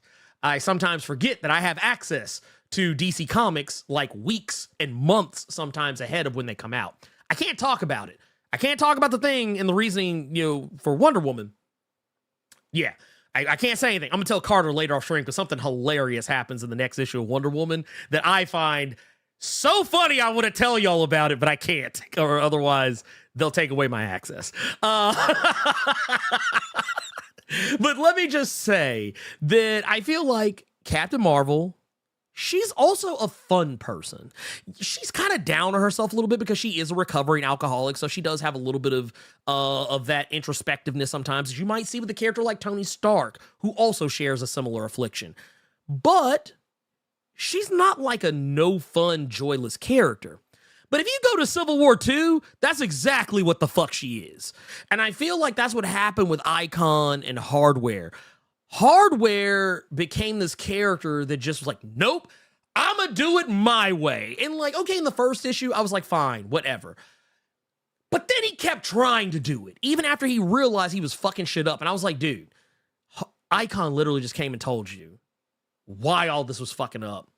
And you were like, yeah, I get it. Yeah, I'm going to stop it. And then as soon as he left, I'm still going to do that shit. It was one of those things like, and it just kept happening. And it took actual dinosaurs showing up in the present day and all kinds of other crazy shit to get this motherfucker to realize that he was fucking up. It like not the brother from space with the technology that he stole so that he could do this shit in the first place. It was silly. It was silly, and I feel like that it was being drug out to justify itself. Like, honestly, Icon versus Hardware could have been a one-shot. If it had been a one-shot, it wouldn't even have bothered me. I'd have been like, this is a thing that happened, moving on. But no. But yeah, I don't know. I'm tired. Thank you. Hey, dude, this is the homie right here, y'all. Hold on, wait a minute. I gotta give a shout out to the homie real quick. Afro Blaziken, man, what's going on, pimp? What is going on? How you been, pimp? How you been? I just realized, and it's not showing me. Wow, it's not updating my chat anymore over on Twitch. Something's popping off over here. I don't know what's going on. But yeah, anyway, let me see.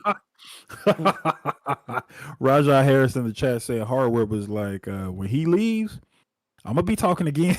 Right? No, that's what he did. That's basically what he did. That's what he did. He literally was like, he's like, no, you good. Oh, and then he just started popping off. Let's see. He said, hey, dude, yeah, dude. So glad to hear, man. Also, man, dude, congratulations. I see you've been blowing up. Yeah, that's right. I still keep an eye on you, pimp. I be knowing what be going on.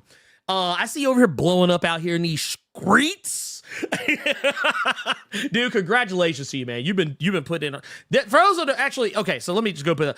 If you're not familiar with Afro Blaziken, this is actually something that's coming over from the Twitch chat side of things, which I don't know what's going on here because, like, my Twitch chat is not updating like it should.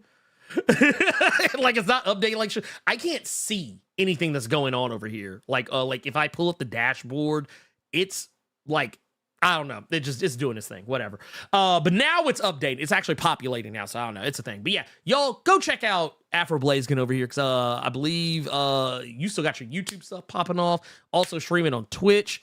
Go check this brother out, man. He's out here doing the work. Let's see here.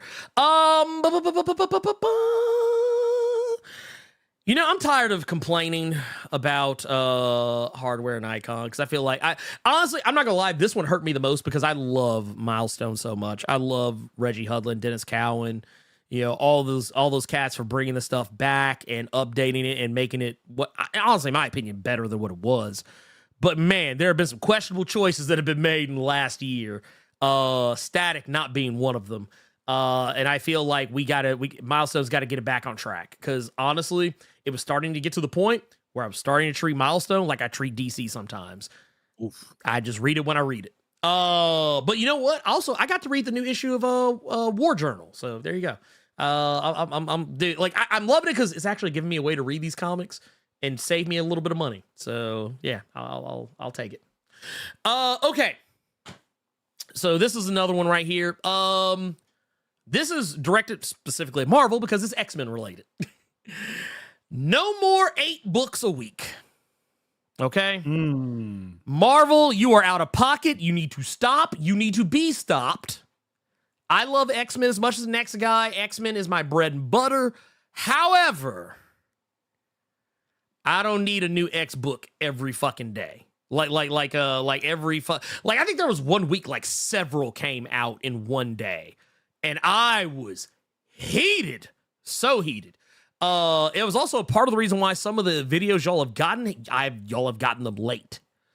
But I'll give an example here. Remember, Carter, when we were talking about the upcoming when Fall of X hadn't even happened yet, and we were talking about like, oh yeah, the Fall of X is coming up, and here's all the books. And here I'm gonna zoom this in just a taste, so it's a little bit bigger, so y'all can see what I'm talking about. So this was all stuff that came out in August. We had X-Men. We had Astonishing Iceman. We had Wolverine, although Wolverine wasn't really consequential. We had Children of the Vault. We had Invincible Iron Man, which was consequential, but was more focused on Iron Man than anything else. We had Dark X-Men. We had Uncanny Avengers. We had Realm of X. We had X-Men Red. We had Alpha Flight. We had X-Force, Uncanny Spider-Man, and Immortal X-Men. That's a lot of fucking X books. And sometimes the way the schedules drop, sometimes several of them would hit at the same time. Here's the thing. I want to go back to the days where we just got 2 X books. And I know that sounds crazy. I would even be willing to give 3. 3 I would even be willing to do because I feel like it's just too much.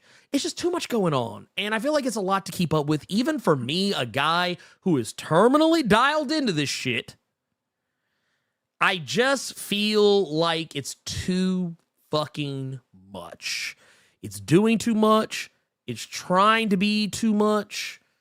It's just, I get tired. Like when I look up, I say, oh, fuck, this came out. Ugh. Like it got to the point, there were some books I didn't cover. Like I didn't cover Realm of X. I think I did one video on Realm of X. And I love Tarun Grunbeck as much as the next person, but I just couldn't make any heads or tails out of Realm of X. And I just started to just not be as into it. So I just stopped reading it like a normal person. And Children of the Vault I liked a lot, but ultimately I felt like maybe that one ended a little too quickly. And I haven't even brought up Ms. Marvel, the New Mutant. I hadn't even brought that book up. And when I say X books, I'm just saying like it's okay for a character here and there to have a solo title. But man, I don't know. I feel like you need to spread them bitches out. Like spread them out more. And I feel like there were some books that like, and I know it's going to sound really hypocritical here in a second. There were some books I actually felt deserved to be there more than others. Like some of those books I felt actually were more tied into Fall of X than some others. Like I really liked Dark X-Men. I thought it was actually going somewhere pretty cool. I kind of wish they'd have got a little more time to cook. Not saying they got canceled or anything, but like they were all slated for 5 issues, except for like a couple of them. Some were slated for 4, like Children of the Vault, Ms. Marvel. But yeah, I was like, man, like X-Men Red and Immortal X-Men and X-Force. I was like, honestly, those I felt were like the only other X books you needed outside of just the core X-Men title. And I feel like if that was all we had, I feel like that would have been plenty. You know what I mean? Like you have your X-Men, have your X-Force, you have your Immortal X-Men, your X-Men Red. All right, cool, done. And then once those run the course, maybe then do like a Dark X-Men, an Uncanny Avengers, or a Realm of X, so on and so forth. And I feel like, and this is something I think I've seen Dave from Comic Book Herald talk about, how Marvel is kind of limiting themselves because what they're doing is they're going more the miniseries route by just releasing 5-issue miniseries here or there, 10-issue series here and there, 4-issue series here and there, instead of doing like just ongoings. I feel like they're limiting the storytelling they could be doing because there were moments I felt like Alpha Flight had more story to tell, and it just kind of ended. Uncanny Avengers, I felt like, got rushed at the end. They spent so much time trying to make you hem and haw over who Captain Krakoa was. And ultimately, it was like, well, duh. I don't know. That's just me. I might be completely crazy in what I'm thinking. I don't know. Tell me I'm wrong. No, it's just when you brought up Captain Krakoa, and I saw several arguments when it pertained to Captain Krakoa. Well, not arguments, it was observations that make the book that make Uncanny Avengers almost less enjoyable if you think about it from that route with Captain Krakoa. Because, all right, it was Hydra Steve. Okay. Right. Hydra Steve. How would Steve Rogers not know his own damn voice if he heard it?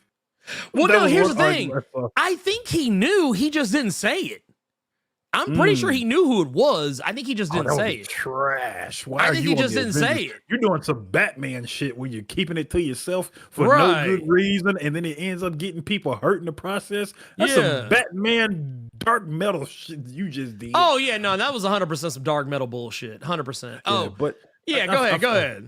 But yeah, I feel you on the X books. I really feel like, especially with how some of these books run, and you never hear anyone talking about them. Because I'm going to be completely honest with you. I didn't hear people talking about Excalibur. Even before and after Ten of Swords, I didn't hear people talking about Excalibur. There wasn't nobody talking about, God, what was the other one? What, Marauders? No, I saw people talking about Marauders and New Mutants. I didn't see anybody talk about Fallen Angels or the Cable. Okay. The Cable solo book.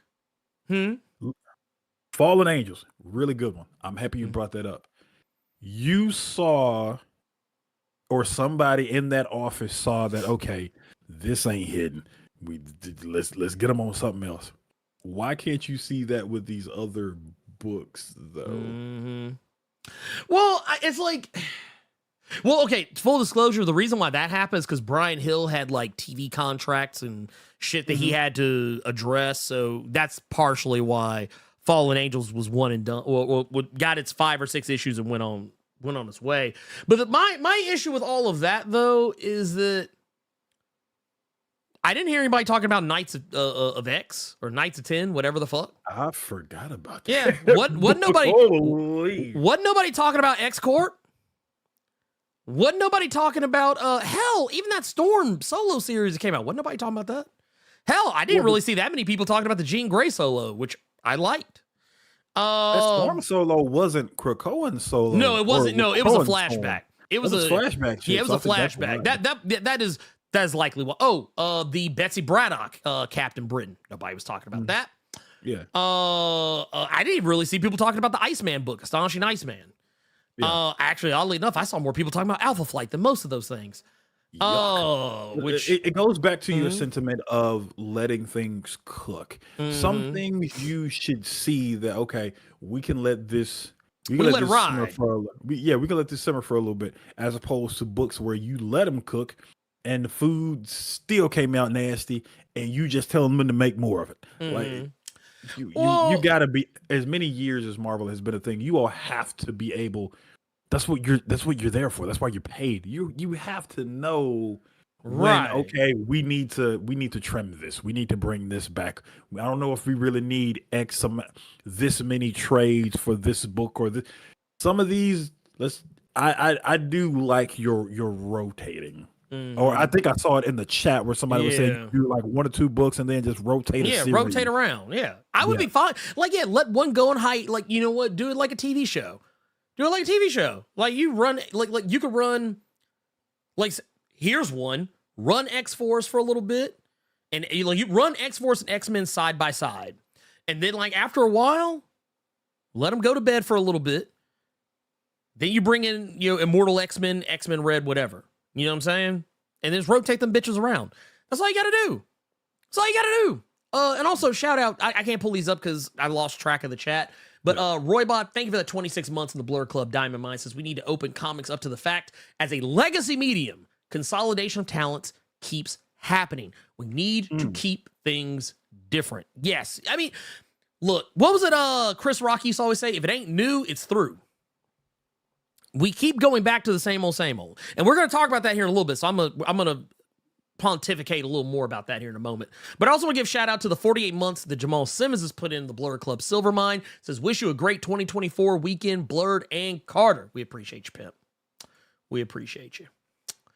Let's see. I'm going back just to make sure I have not missed anything. Okay. So, next thing. DC Comics half-ass status quo shifts. So here's my thing. Here's my thing with this. Mm-hmm. Carter, do you remember Dawn of DC? Yeah. I mean, it's still going on technically. Mm-hmm. Mm-hmm. More or less. This was supposed to be the whole thing. This was when they first kicked it off, and this was overshadowed and it was supposed to be like Night Terrors. And you're like, oh god, we're getting Night Terrors. Oh my god, it's gonna be crazy. It's gonna be 82 tie-ins. And then it just kind of came and it's still going, but the problem with Dawn of DC is not that it's not good. It's actually been quite good.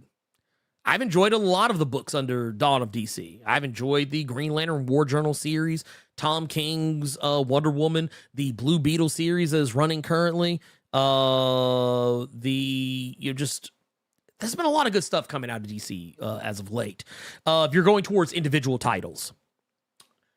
However, you know what I don't like, Carter? You know what was promised in Dawn of DC? What was that? That the Titans would be elevated. Oh, yeah. They would be elevated. The big dog status now. Yeah, they the big time. It is time for the Titans, Carter. I remember this. Yeah. That's the Justice League right now. That's the Avengers of DC. Yeah. Yeah, I still don't see it. I still don't see it. And then once again, no shade at all. It just is what it is. I feel like we just kind of hit that point.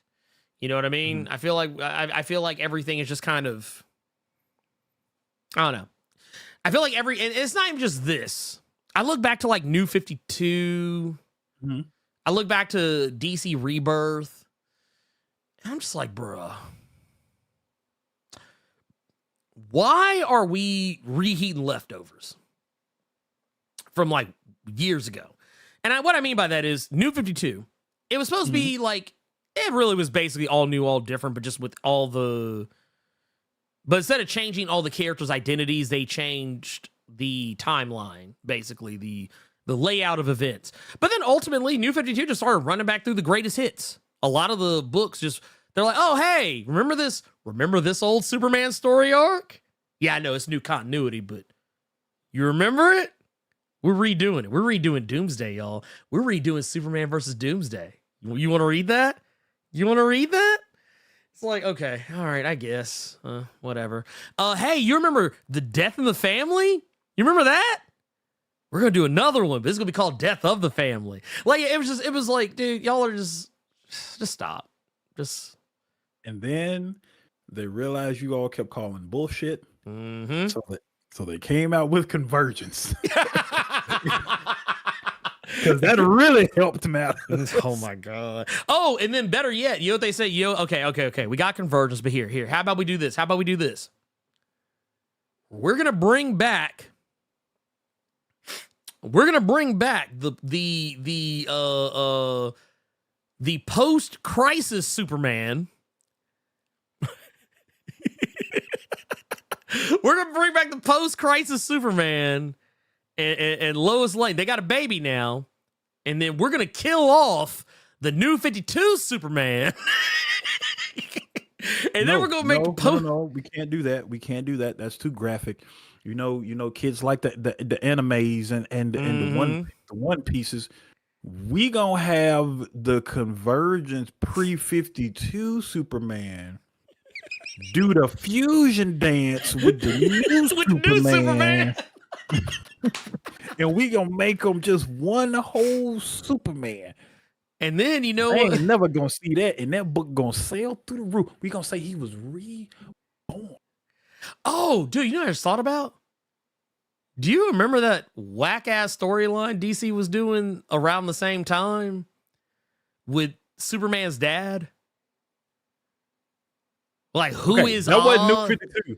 That was it was Rebirth. No, it was Rebirth. But no, that's what I'm saying. That's what I'm saying though. Like, do you remember? Because it was taking place around the same time as Superman Reborn. And like they made this whole big to do about who that motherfucker was. Like, oh yeah, it's just Superman's dad. It's just like, all right, y'all. when they had Convergent Superman and New 52 Superman do the fusion dance and become one Superman, then you had other people that were sitting at that table at DC and were like, but wait, our New 52 Superman is currently like, he's with Wonder Woman. What the sugar over it? Lois Lane. That's what they want. She'd be all right. Look, Wonder Woman would be straight. Should be good. Yeah, Oz. Thank you, Elite X1. That was the name of the character. It was Oz. They made this. They had this whole mission about Oz is coming or something like that or some bullshit along those lines. And I was like, oh, they bringing back HBO's Oz? Let's go. But then yeah, it turned out to just be Jor-El, but crazy. And then eventually at some point he kind of chilled. I don't know. It was weird. Let's see here. You know what's another half-ass status quo shift? We can keep it on New 52 real quick. Because you brought up that it was supposed to be all new, all different changes in the game. Yeah. New Superman, new Green Lantern, new Batman. Half-ass. You read that bottom? You said half-ass. Mm-hmm. We ain't getting no new Batman. Everything y'all read from back there, all that shit happened. Oh yeah, no, because remember they did the what was it, Doomsday Clock. Doomsday Clock was in service of making pre-Flashpoint and post-Flashpoint the same continuity. So everything that has ever happened in DC Comics now, at least up to Crisis on Infinite Earths, up to now, is all in continuity. And it is so fucking confusing because they spent so much time trying to set up a pre-crisis, or not pre-crisis, but like post-crisis, and then New 52, or now it's all called like Earth Prime or Prime Earth Continuity or whatever. It is so fucking confusing and so stupid. And every time I feel like DC since then, they've ever so often they'll do these little soft reboots, and it's like, let's be real, y'all are just putting shit back to status quo with the serial numbers filed off, and you're doing a half-ass job of it. Let's just stop. Let's just call it what it is. Next, next. Here's, I think, my final one. Stop canceling books so early. Okay? Can we stop with that, please? Please and thank you. I'm kind of sick of it. I think we're past this point. I don't think we need to be canceling books like way the fuck ahead of time, or not allowing these books to actually have opportunities to cook and tell their stories. Because here's what I'm going to say, and some of you may not know what I'm talking about here, and that's fair if you don't. One of the comics I want to kind of point at, this is, and I think we talk about awards. I feel like this gets the Ed Brisson Ghost Rider award for comic that was literally cut down as it was telling the story, and that is Avengers Incorporated. This book was good, but people didn't read it. And instead of like giving it a chance to like at least finish, because I'm pretty sure it was only going to get 5 issues anyway, they didn't let it finish. And it's just, okay, cool. Well, that's done. Y'all have fun with that. And the thing is, it was doing something different. It was an Avengers story that, I mean, while it is called Avengers Incorporated, it doesn't feature every Avenger. It's mostly focused on Vision and Wasp. It's a murder mystery story too. And it's actually a pretty damn good one that, other Avengers show up here and there. But it was a really solid book, and I feel like Al Ewing got cut short. And it's weird, too, because I've seen a lot of chuds who don't like Al Ewing getting his flowers and try and use this as an example for why Al Ewing isn't a good writer, trying to say, oh, well, he can't sell books. And it's like, okay, so we're just going to ignore X-Men Red over here. Avengers Inc. did not make the millions that they thought it would. Well, we gave you your chance to do something different, and you didn't hit what we wanted you to hit. Take your ass back over there to Venom and confuse the fuck out of everybody with all your time shenanigans with Kang and Eddie Brock. Take your head back over there and confuse the people. It's still selling like hotcakes. Take your head back over there and confuse people with Venom and Meridius and them. I ain't gonna lie. I actually was gonna do a video about Venom, but then I realized what I would have to do is I would literally have to go back and read several, like I think about a dozen or so some odd issues of Venom, and also try and make sense out of everything that has come before again and remind myself, because I actually kind of forgot what was going on in Venom. So like I forgot. Like, you are a lying piece of shit. The reason your ass didn't want to do a goddamn video on Venom is because you read that goddamn issue and then you realized you didn't have no Excedrin in your medicine cabinet because you got a fucking headache and you didn't want to do a goddamn video no more. Stop lying to these people. It's okay that you ran out of Excedrin and your wife didn't have one of them goddamn Tylenol PMs in her purse. That's why you didn't want to read. That's why you didn't want to do no fucking video on it. I ain't mad at you. The people watching, they ain't mad at you. I'm not mad at you. You ain't want a migraine no more. I got chronic migraines. I feel you. You didn't have a Robitussin. You didn't have the Excedrin migraine. You couldn't have took a spoonful of your baby's NyQuil because that's for her, and you ain't gonna do her like that. You just didn't want a headache no more, dog. It's okay. No, you're right. You're right. Venom fucked your head up for the wrong reasons. It's okay. Dude, can I say why? You know why? Because it makes us millions. Because it's Venom. Got to go get them. I mean, okay. The funny thing to me though about that is that, like, it was the first time ever I was confused reading a Venom book. Like, Venom's usually the book you could just read. You ain't got to have any higher brain power going off. And it's like, I was like, God damn, man, they overthinking this shit.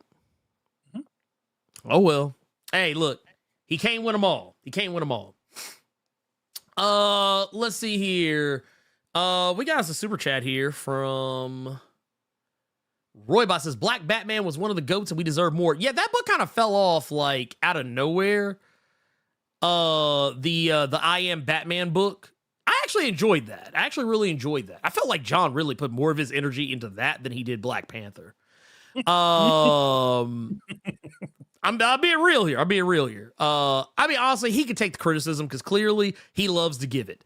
After that shit he said about his Eternal script, I was like, yeah, you a little full of yourself. He's like, oh yeah, no, I wrote Eternal. Mine was the good version. And then he started describing it, and I was like, nah, this sounds dumb. This sounds like some edgelord shit. This sounds like some 90s Image Comic smooth brain shit. But no,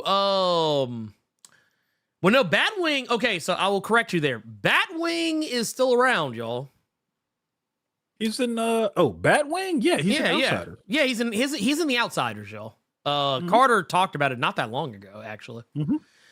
Gabriel the Dark Knight out here with the 50 bomb says Happy New Year's and blessings for 2024, Ernie Carter and all of Blerd Code, just showing support for the cave while I work and listen to the show. Man, we appreciate you, pimp. And hey, don't work too hard. Remember, there's a saying that I learned not too long ago, and I've been using it a lot lately. Uh-oh. What's the saying? If I make the company another dollar, they're not going to give me another dime. That's why I shit on company time. You heard it here first, y'all. Okay. But no, seriously. But no, seriously, for real. Yeah. Let's do you know what? Where are we at on time, Carter? You know what? Yeah, let's go ahead. Real quick. Go ahead, shoot. What you got? Arcane in the chat is saying, I really didn't care to read Jace Batman. If it ain't Bruce or one of the Robins, they ain't Batman.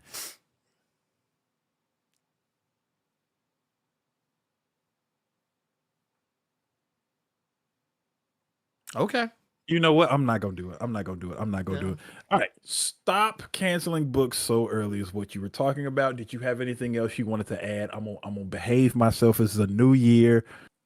I just apparently, let's move on. Let's move on. And actually, let's read this super chat. Says, this is Walter Baptiste out here says, just wanted to dip in and say hi. Y'all keep up the good work. And thank you for that 1999 Canadian super chat. Thank you for that, Pep. We appreciate you. But yeah. What said the best juices are dropped on the clock.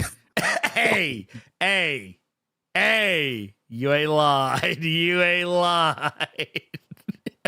Man, look, I'm just saying, when I used to work retail, I would disappear. I'd be in the bathroom reading. I used to always say, hey, I'm going to go do some paperwork. And I'd be like I head back towards the stock room and be like, yeah, no, I'm in the bathroom, 100%. But no, here, we can do this real quick. I think. Yeah, we're going to do this real quick. We're going to be lightning fast on these. We got 4. Yeah, so there you go. Qdoma says, wishing you and Carter a happy new year, and thank you both for the quality educational programming. Don't ever stop, and remind people to get those likes up, or you're going to drop that smooth jazz on them real facts. I read the new original X-Men #1 and found it interesting that they brought Onslaught back as a multiversal threat. My question is, do you think it will affect other events going forward in other X books? No. I tell you what, maybe 2 or 3 years from now. Well, okay, no, actually, I take that back. There is a new book coming out that's also by Christos Gage that I think is like a 4 or 5 part miniseries that's actually going to address that immediately, and then we'll never hear about it again. I've been despised with Christos Gage ever since his Superior Spider-Man, so I'm the wrong person to ask this question, but I will say, I don't think anything is going to come of this, simply because if you look at the previous stuff at the beginning of the Krakoan era with Nightcrawler and Legion, when Onslaught was back as an evil entity spirit, black smoke monster from that Fantastic Four sequel, and he got washed in just that book. Him coming back and just being a multiversal threat, I think is more so just being done as something at the end of Fall of X. They did this previously before the Krakoan stuff with the Age of X-Man stuff. They had some big crazy thing that was going on at the same time as that stuff in other books, and then that shit just came and went. So I think this is just going to be another instance of Onslaught is just going to get washed. Pretty much. Oh yeah, no. They and actually I want to give a shout out to here, let me see. Did it show up here in the chat? Cuz I feel like it got lost. Yeah, I think it got lost in the chat probably. Wait, no. No, it's in here somewhere. I do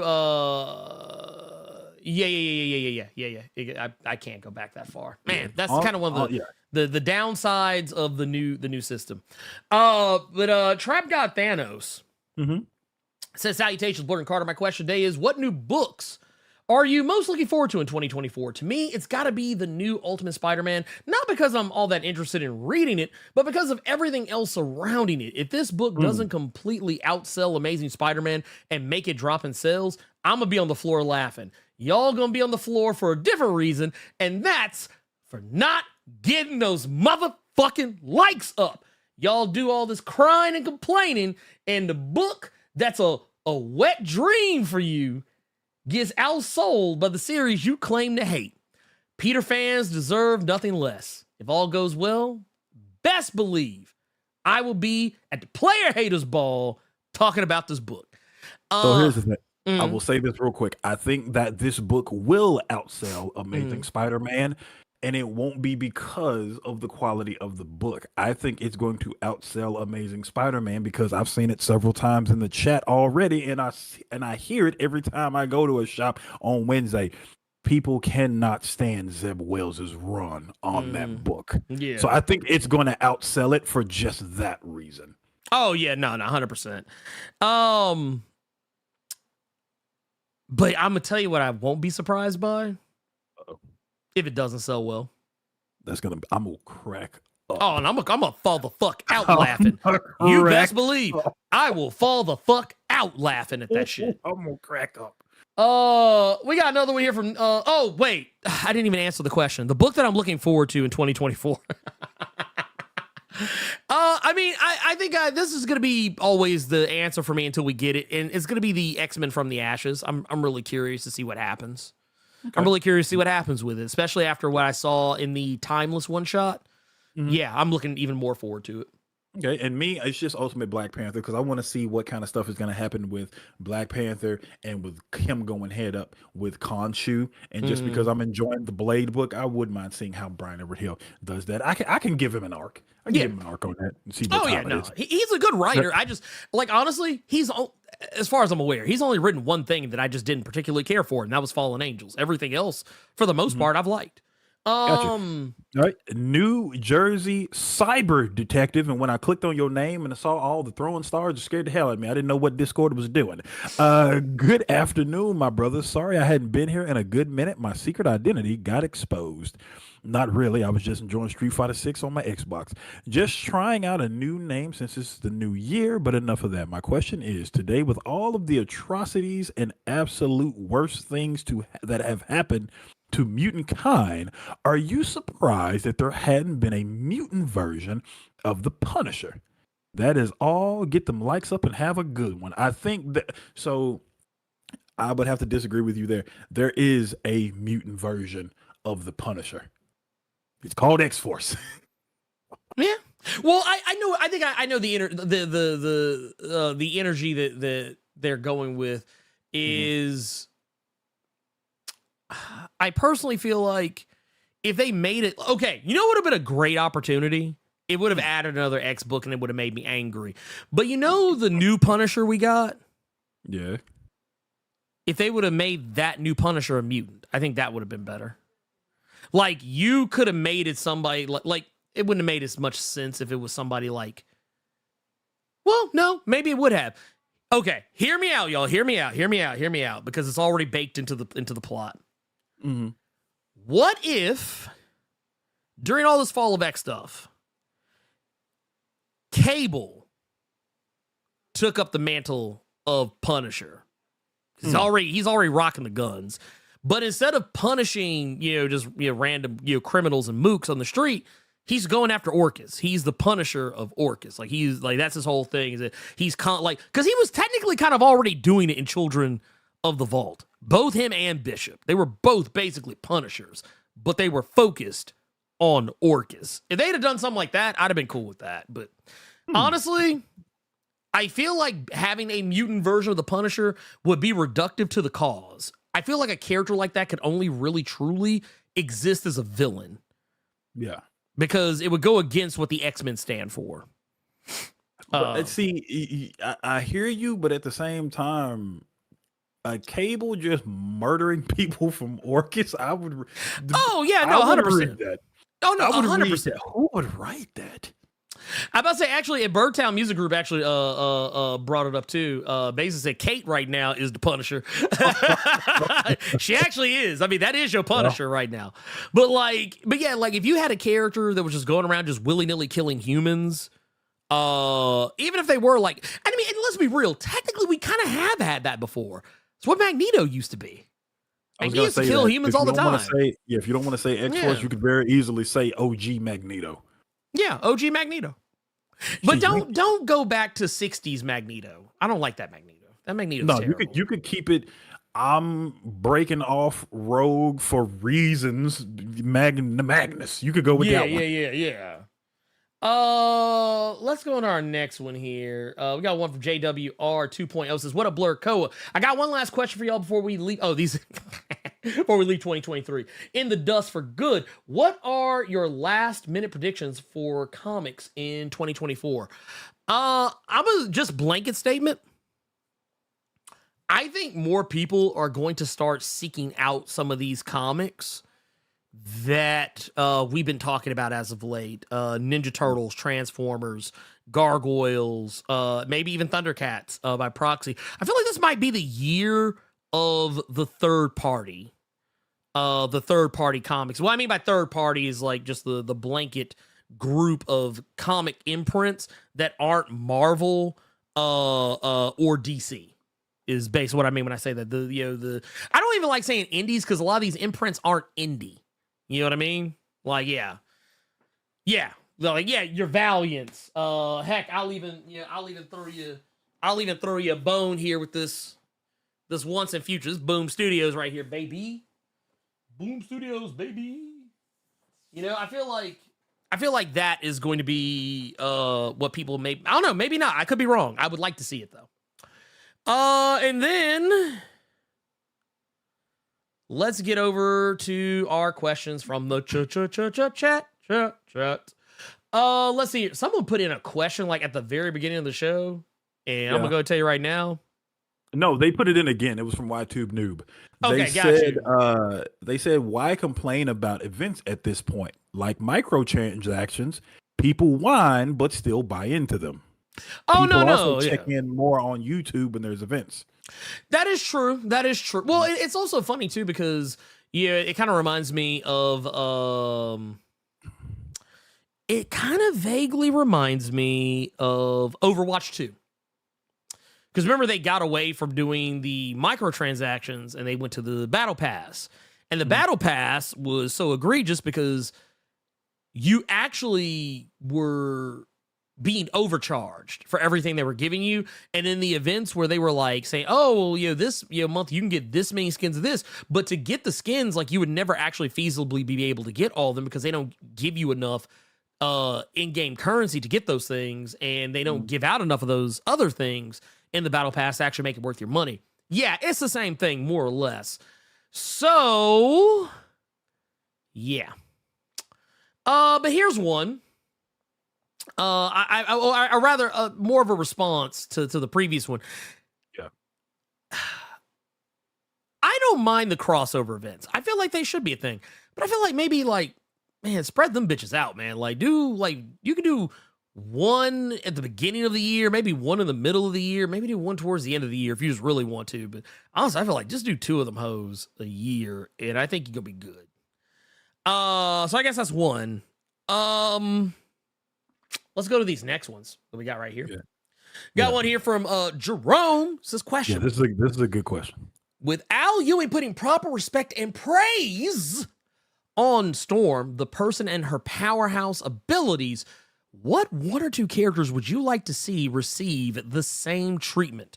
You know what? If I feel like Evel Ewing did a pretty good job with Monica Rambeau recently, though I do feel like that series kind of ended on a whimper as opposed to on a good note, because everything that was introduced there has not been addressed since then. Especially with all the Fall of X stuff going on. I'm like, man, y'all know y'all really could just call up Monica Rambeau. She could help y'all out. Y'all know that, right? You know, she a whole mutant now. Like, y'all ain't got the girl number? Okay, cool. I guess. I mean, y'all cool with Carol, but y'all ain't got Monica Rambeau's number. Okay, all right. Carol got a number, she'd give it to you. But no, I'm sorry. A character I would love to see get the same kind of respect. I want to, you know what? I almost said Robbie Reyes, but I feel like Avengers Forever put some respect on his name recently. They buffed the shit. Yeah, they buffed the shit out of him. Oh yeah, no, that motherfucker, he is tournament banned now. That dude's like, dude, no, you got to get up out of here, man. You like, what did they say? Strong. He too strong. He too strong. They got to get the Nerf hammer out on him before too long.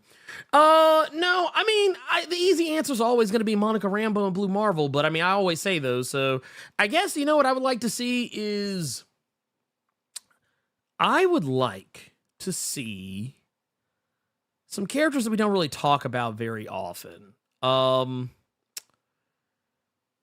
One over on the DC side of things, I think, is Vixen. I would like to see Vixen get some shine. Like, maybe somebody come on. Like, I feel like, man, if Al Ewing ever went to DC, he'd write the fuck out of a Vixen book. I know he would. Man, that white man would write the shit out of Vixen. God damn. Now I'm thinking about it. Now to put this shit, you know what? I need to go email Al Ewing and be like, man, hey, look, can you just go run over DC right quick and hook this Vixen up? But you know what else I would like to see? I would personally like to see a character like, okay, so Storm got her respect. And technically Bishop, well, he's been getting some respect. I want to see someone like really go all, like, Bishop War College was good, but I would like to see, because if those brothers ever get a chance to do Bishop again, I would want to see them go all the way the fuck in on Bishop. Like, actually, a lot more cable solo series. Yeah. I think Bishop is due. Bishop is due. Yeah, he's definitely due.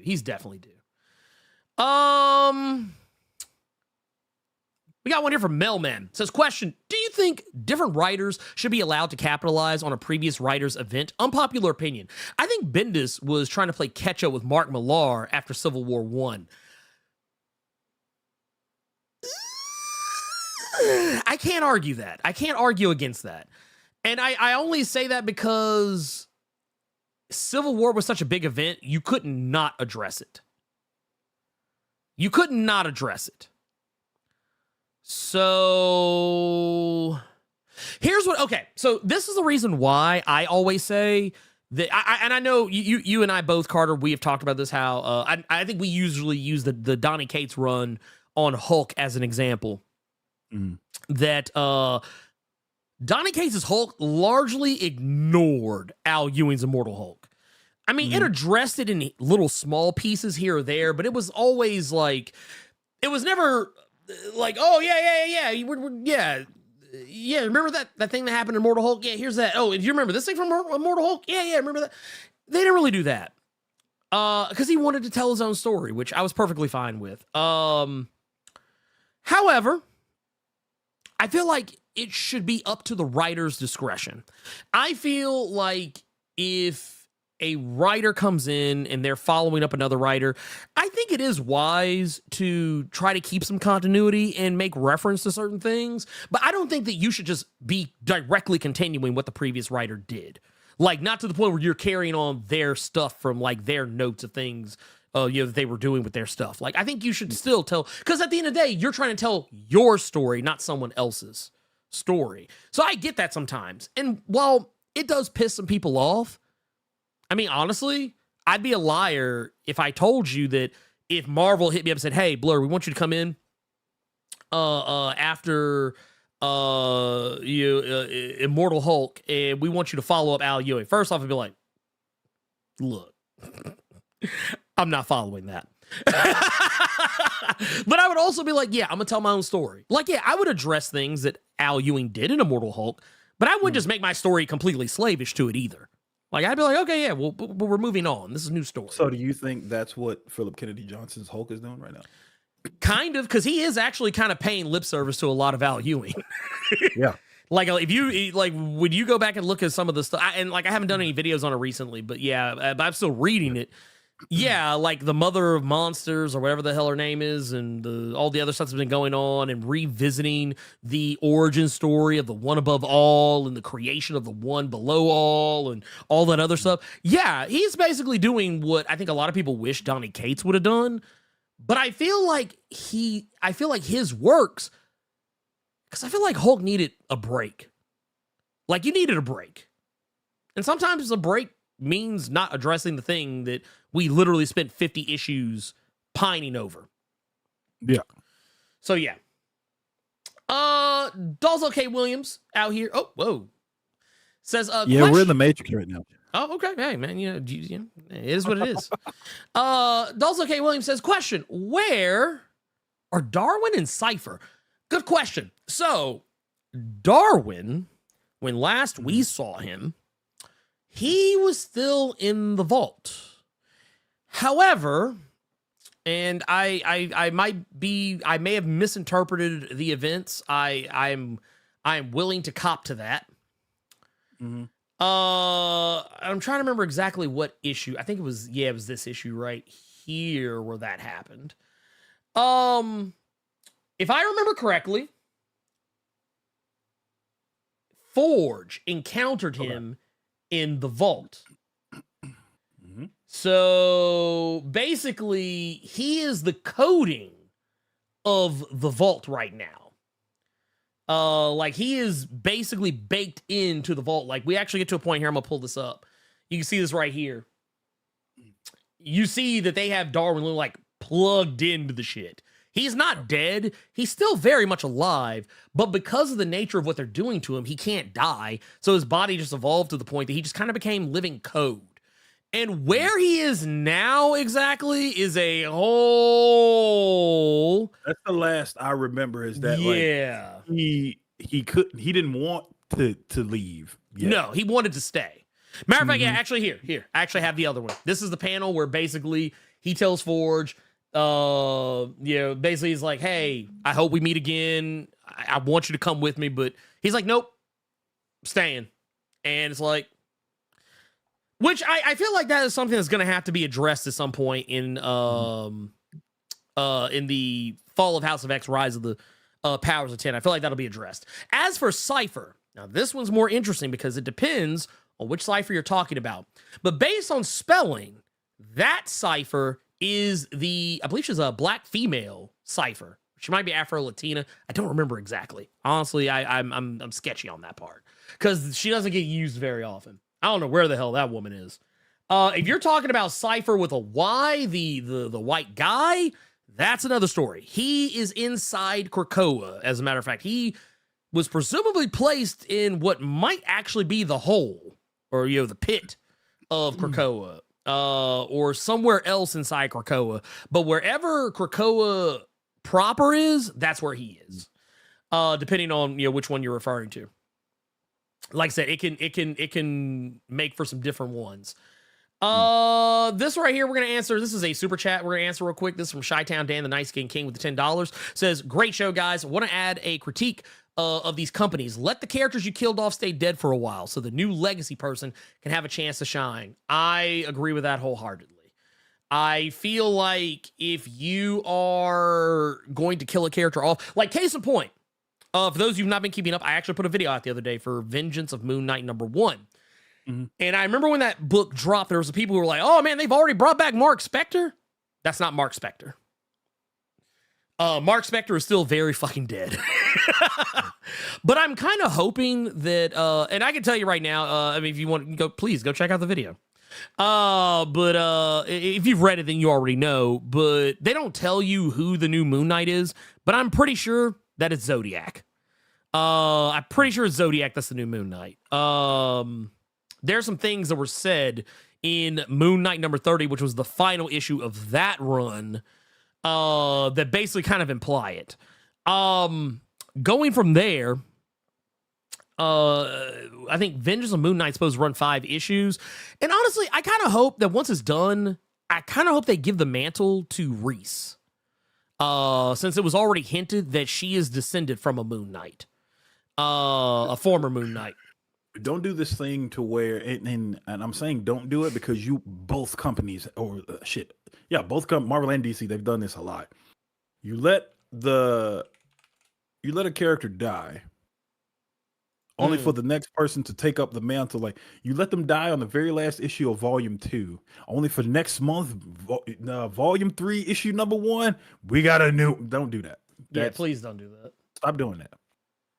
It doesn't mean anything. If you gotta wait for a fucking event to drop for somebody to pick that mantle up for it to mean something, that'll go a hell of a lot longer than you waiting like a month or 2 weeks because your book is a bi-weekly for now we got this new person we just supposed to believe supposed to believe and have faith in this story in one issue. No. Yeah, no, 100%. Let's see here.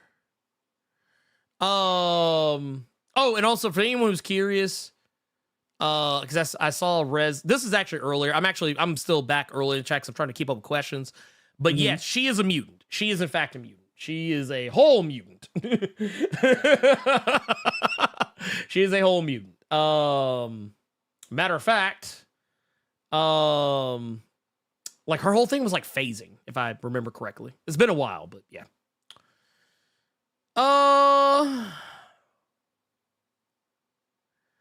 Let's see here. And then I guess I feel like how many? That was 4. Okay. So we get this one from Bill. Okay. Says, if the first Hellfire Gala had no online voting, would we have had the original team Krakoan lineup of X-Men? By the way, Major's getting interviewed by his firer on Good Morning America on Monday. I don't know who that person is. I didn't know they were the firer. I just thought it was somebody that worked for Good Morning America. It's under the Disney umbrella. Oh, okay. Now I see what he meant. Okay. Yeah, okay. yeah, But yeah, it's under the Disney umbrella. It was the reason I saw it is because The Boys was trending. And apparently the preview for this Jonathan Majors interview, it looks like if you take him out and just put Homelander in there just because of how fake it looks. Or just how just made. Does it look like the R. Kelly interview? Like where he was in his house or something? No. Like where he was like, I'm fighting my fucking life. No, you have someone asking him a question, just the way he looks with the somber music in the background, with somebody telling you. Oh, got you. Yeah, so that's what Yeah, it looks like. I thought you were talking. It was going to look something like this. Stupid. Use your common sense. Yeah, that's what I thought. No. It looks very somber. It looks very created. It looks very corporate. So that was why it was. That's why The Boys was trending this morning, because it looks like something you would see on an episode of The Boys, with like when the Deep was getting interviewed about the allegations about him and stuff. So that's okay. So here's what I'm gonna tell you. Mm-hmm. So the first Hellfire Gala, if there was no online voting, I'm gonna tell you who would have been on the team. Tempo would have been on. It would have been the same team you got, but you would have gotten Tempo, because Jerry Duggan has said as much. When they put the vote out, he literally said he voted for Tempo. So yeah. If it was going to be anybody that would have gotten that vote, if not for the online voting, it probably would have been Tempo. Maybe another character, because maybe he only voted for Tempo because, that was who was presented before him. But I do distinctly remember seeing Jerry Duggan on Twitter say as much that was who he wanted on the team. So on and so forth. Okay. Yeah, that's it. That's questions. We did it, y'all. We did it. Yep. We did it. That's it for me, man. That's it. Unless there's anything else that I have missed. I don't think I have. Going back down just to make sure that there is nothing missed. We do have a super chat here from Randy Burnside here. We can answer that real quick. Oh, wait. No, go away. There it is. Okay. It says, what would Cat Williams' Marvel character name be? Hey, shit. 8-Ball. 8-Ball. No, a pimp named 8-Ball. That would be that would be his name. It'd be 8-Ball. And if you read Avengers Moon Knight, you know what happened to 8-Ball. So yeah. I felt so bad for 8-Ball. Warner Brothers is still not booted Ezra Miller. Well, I mean, here's the thing, and this is the last thing I'm gonna say on it, because I feel like I gotta pull an FD signifier. This is the last I'm gonna say about it. The difference between Marvel and DC is that DC's parent company is run by a guy named David Zaslav, who is a whole ass Trump supporter. So he does not care that people don't like Ezra Miller. Plain and simple. Marvel just knows better, because they're run by a company who looks at optics, and they pay attention to that shit. That is the difference. A pimp named Shit Talk. Oh my god. But no, let's Carter, you have anything you want to announce before we get out of here? No. I don't really have anything to announce. Yeah, no, I got nothing. I was sitting here trying to think of something, but no, I got nothing. I will say, you know what? I will say this. I want to give a shout out to one of Blerd Co's finest. I want to give a shout out to the Elite X1. Because you know what? I kept telling y'all that we didn't want to not give things a chance. Mm-hmm. I gave something a chance. Okay. Kind of, it was half at his recommendation, but also because someone else had asked me to play it. And that's Lethal Company. I've actually been having a lot of fun with Lethal Company. So there you go. But that's it. We out of here. That's the show. I don't think there's any. Oh wait, there is another super chat. Y'all really trying to get this here. This is good. This is gonna be quick. This is really quick. Hey guys, this is 999 super chat from JJ the Great 64 says, hey guys, I think Western comics should put more emphasis on action panels, like in manga. In most cases, we're only given a page or two of lackluster action. Storm versus Genesis. I'm looking at you with. Okay, yeah, that cut off and there. Yeah, I guess that's it. Well, I'll just say this. Here's the thing. That would be nice. However, sometimes manga spend too much time on action, and I don't really care about the action as much. So that's just me. I say if you want manga style storytelling, read manga. With that said, we're out of here. Thank you all so much. Was it Dinosaur Stone? Don't forget your question, huh? I don't even see your question, or it must have got like lost in the shuffle. Oh, let me see. I'll scroll up, see if I see it. I'm scrolling now. I don't see it. I see a message that's retracted. So I can't read. Okay, I found it. What is it? Which one I can recommend anyone for reading and watching that we grown up and love? The Little Mermaid or Elfen Lied? Those are two completely different fucking. Oh my God. Are we talking about Elfen Lied again? You know what? On that note, for Carter Presents, I am the Blur Without Fear. And Mark Millar, you can go to hell. Bye.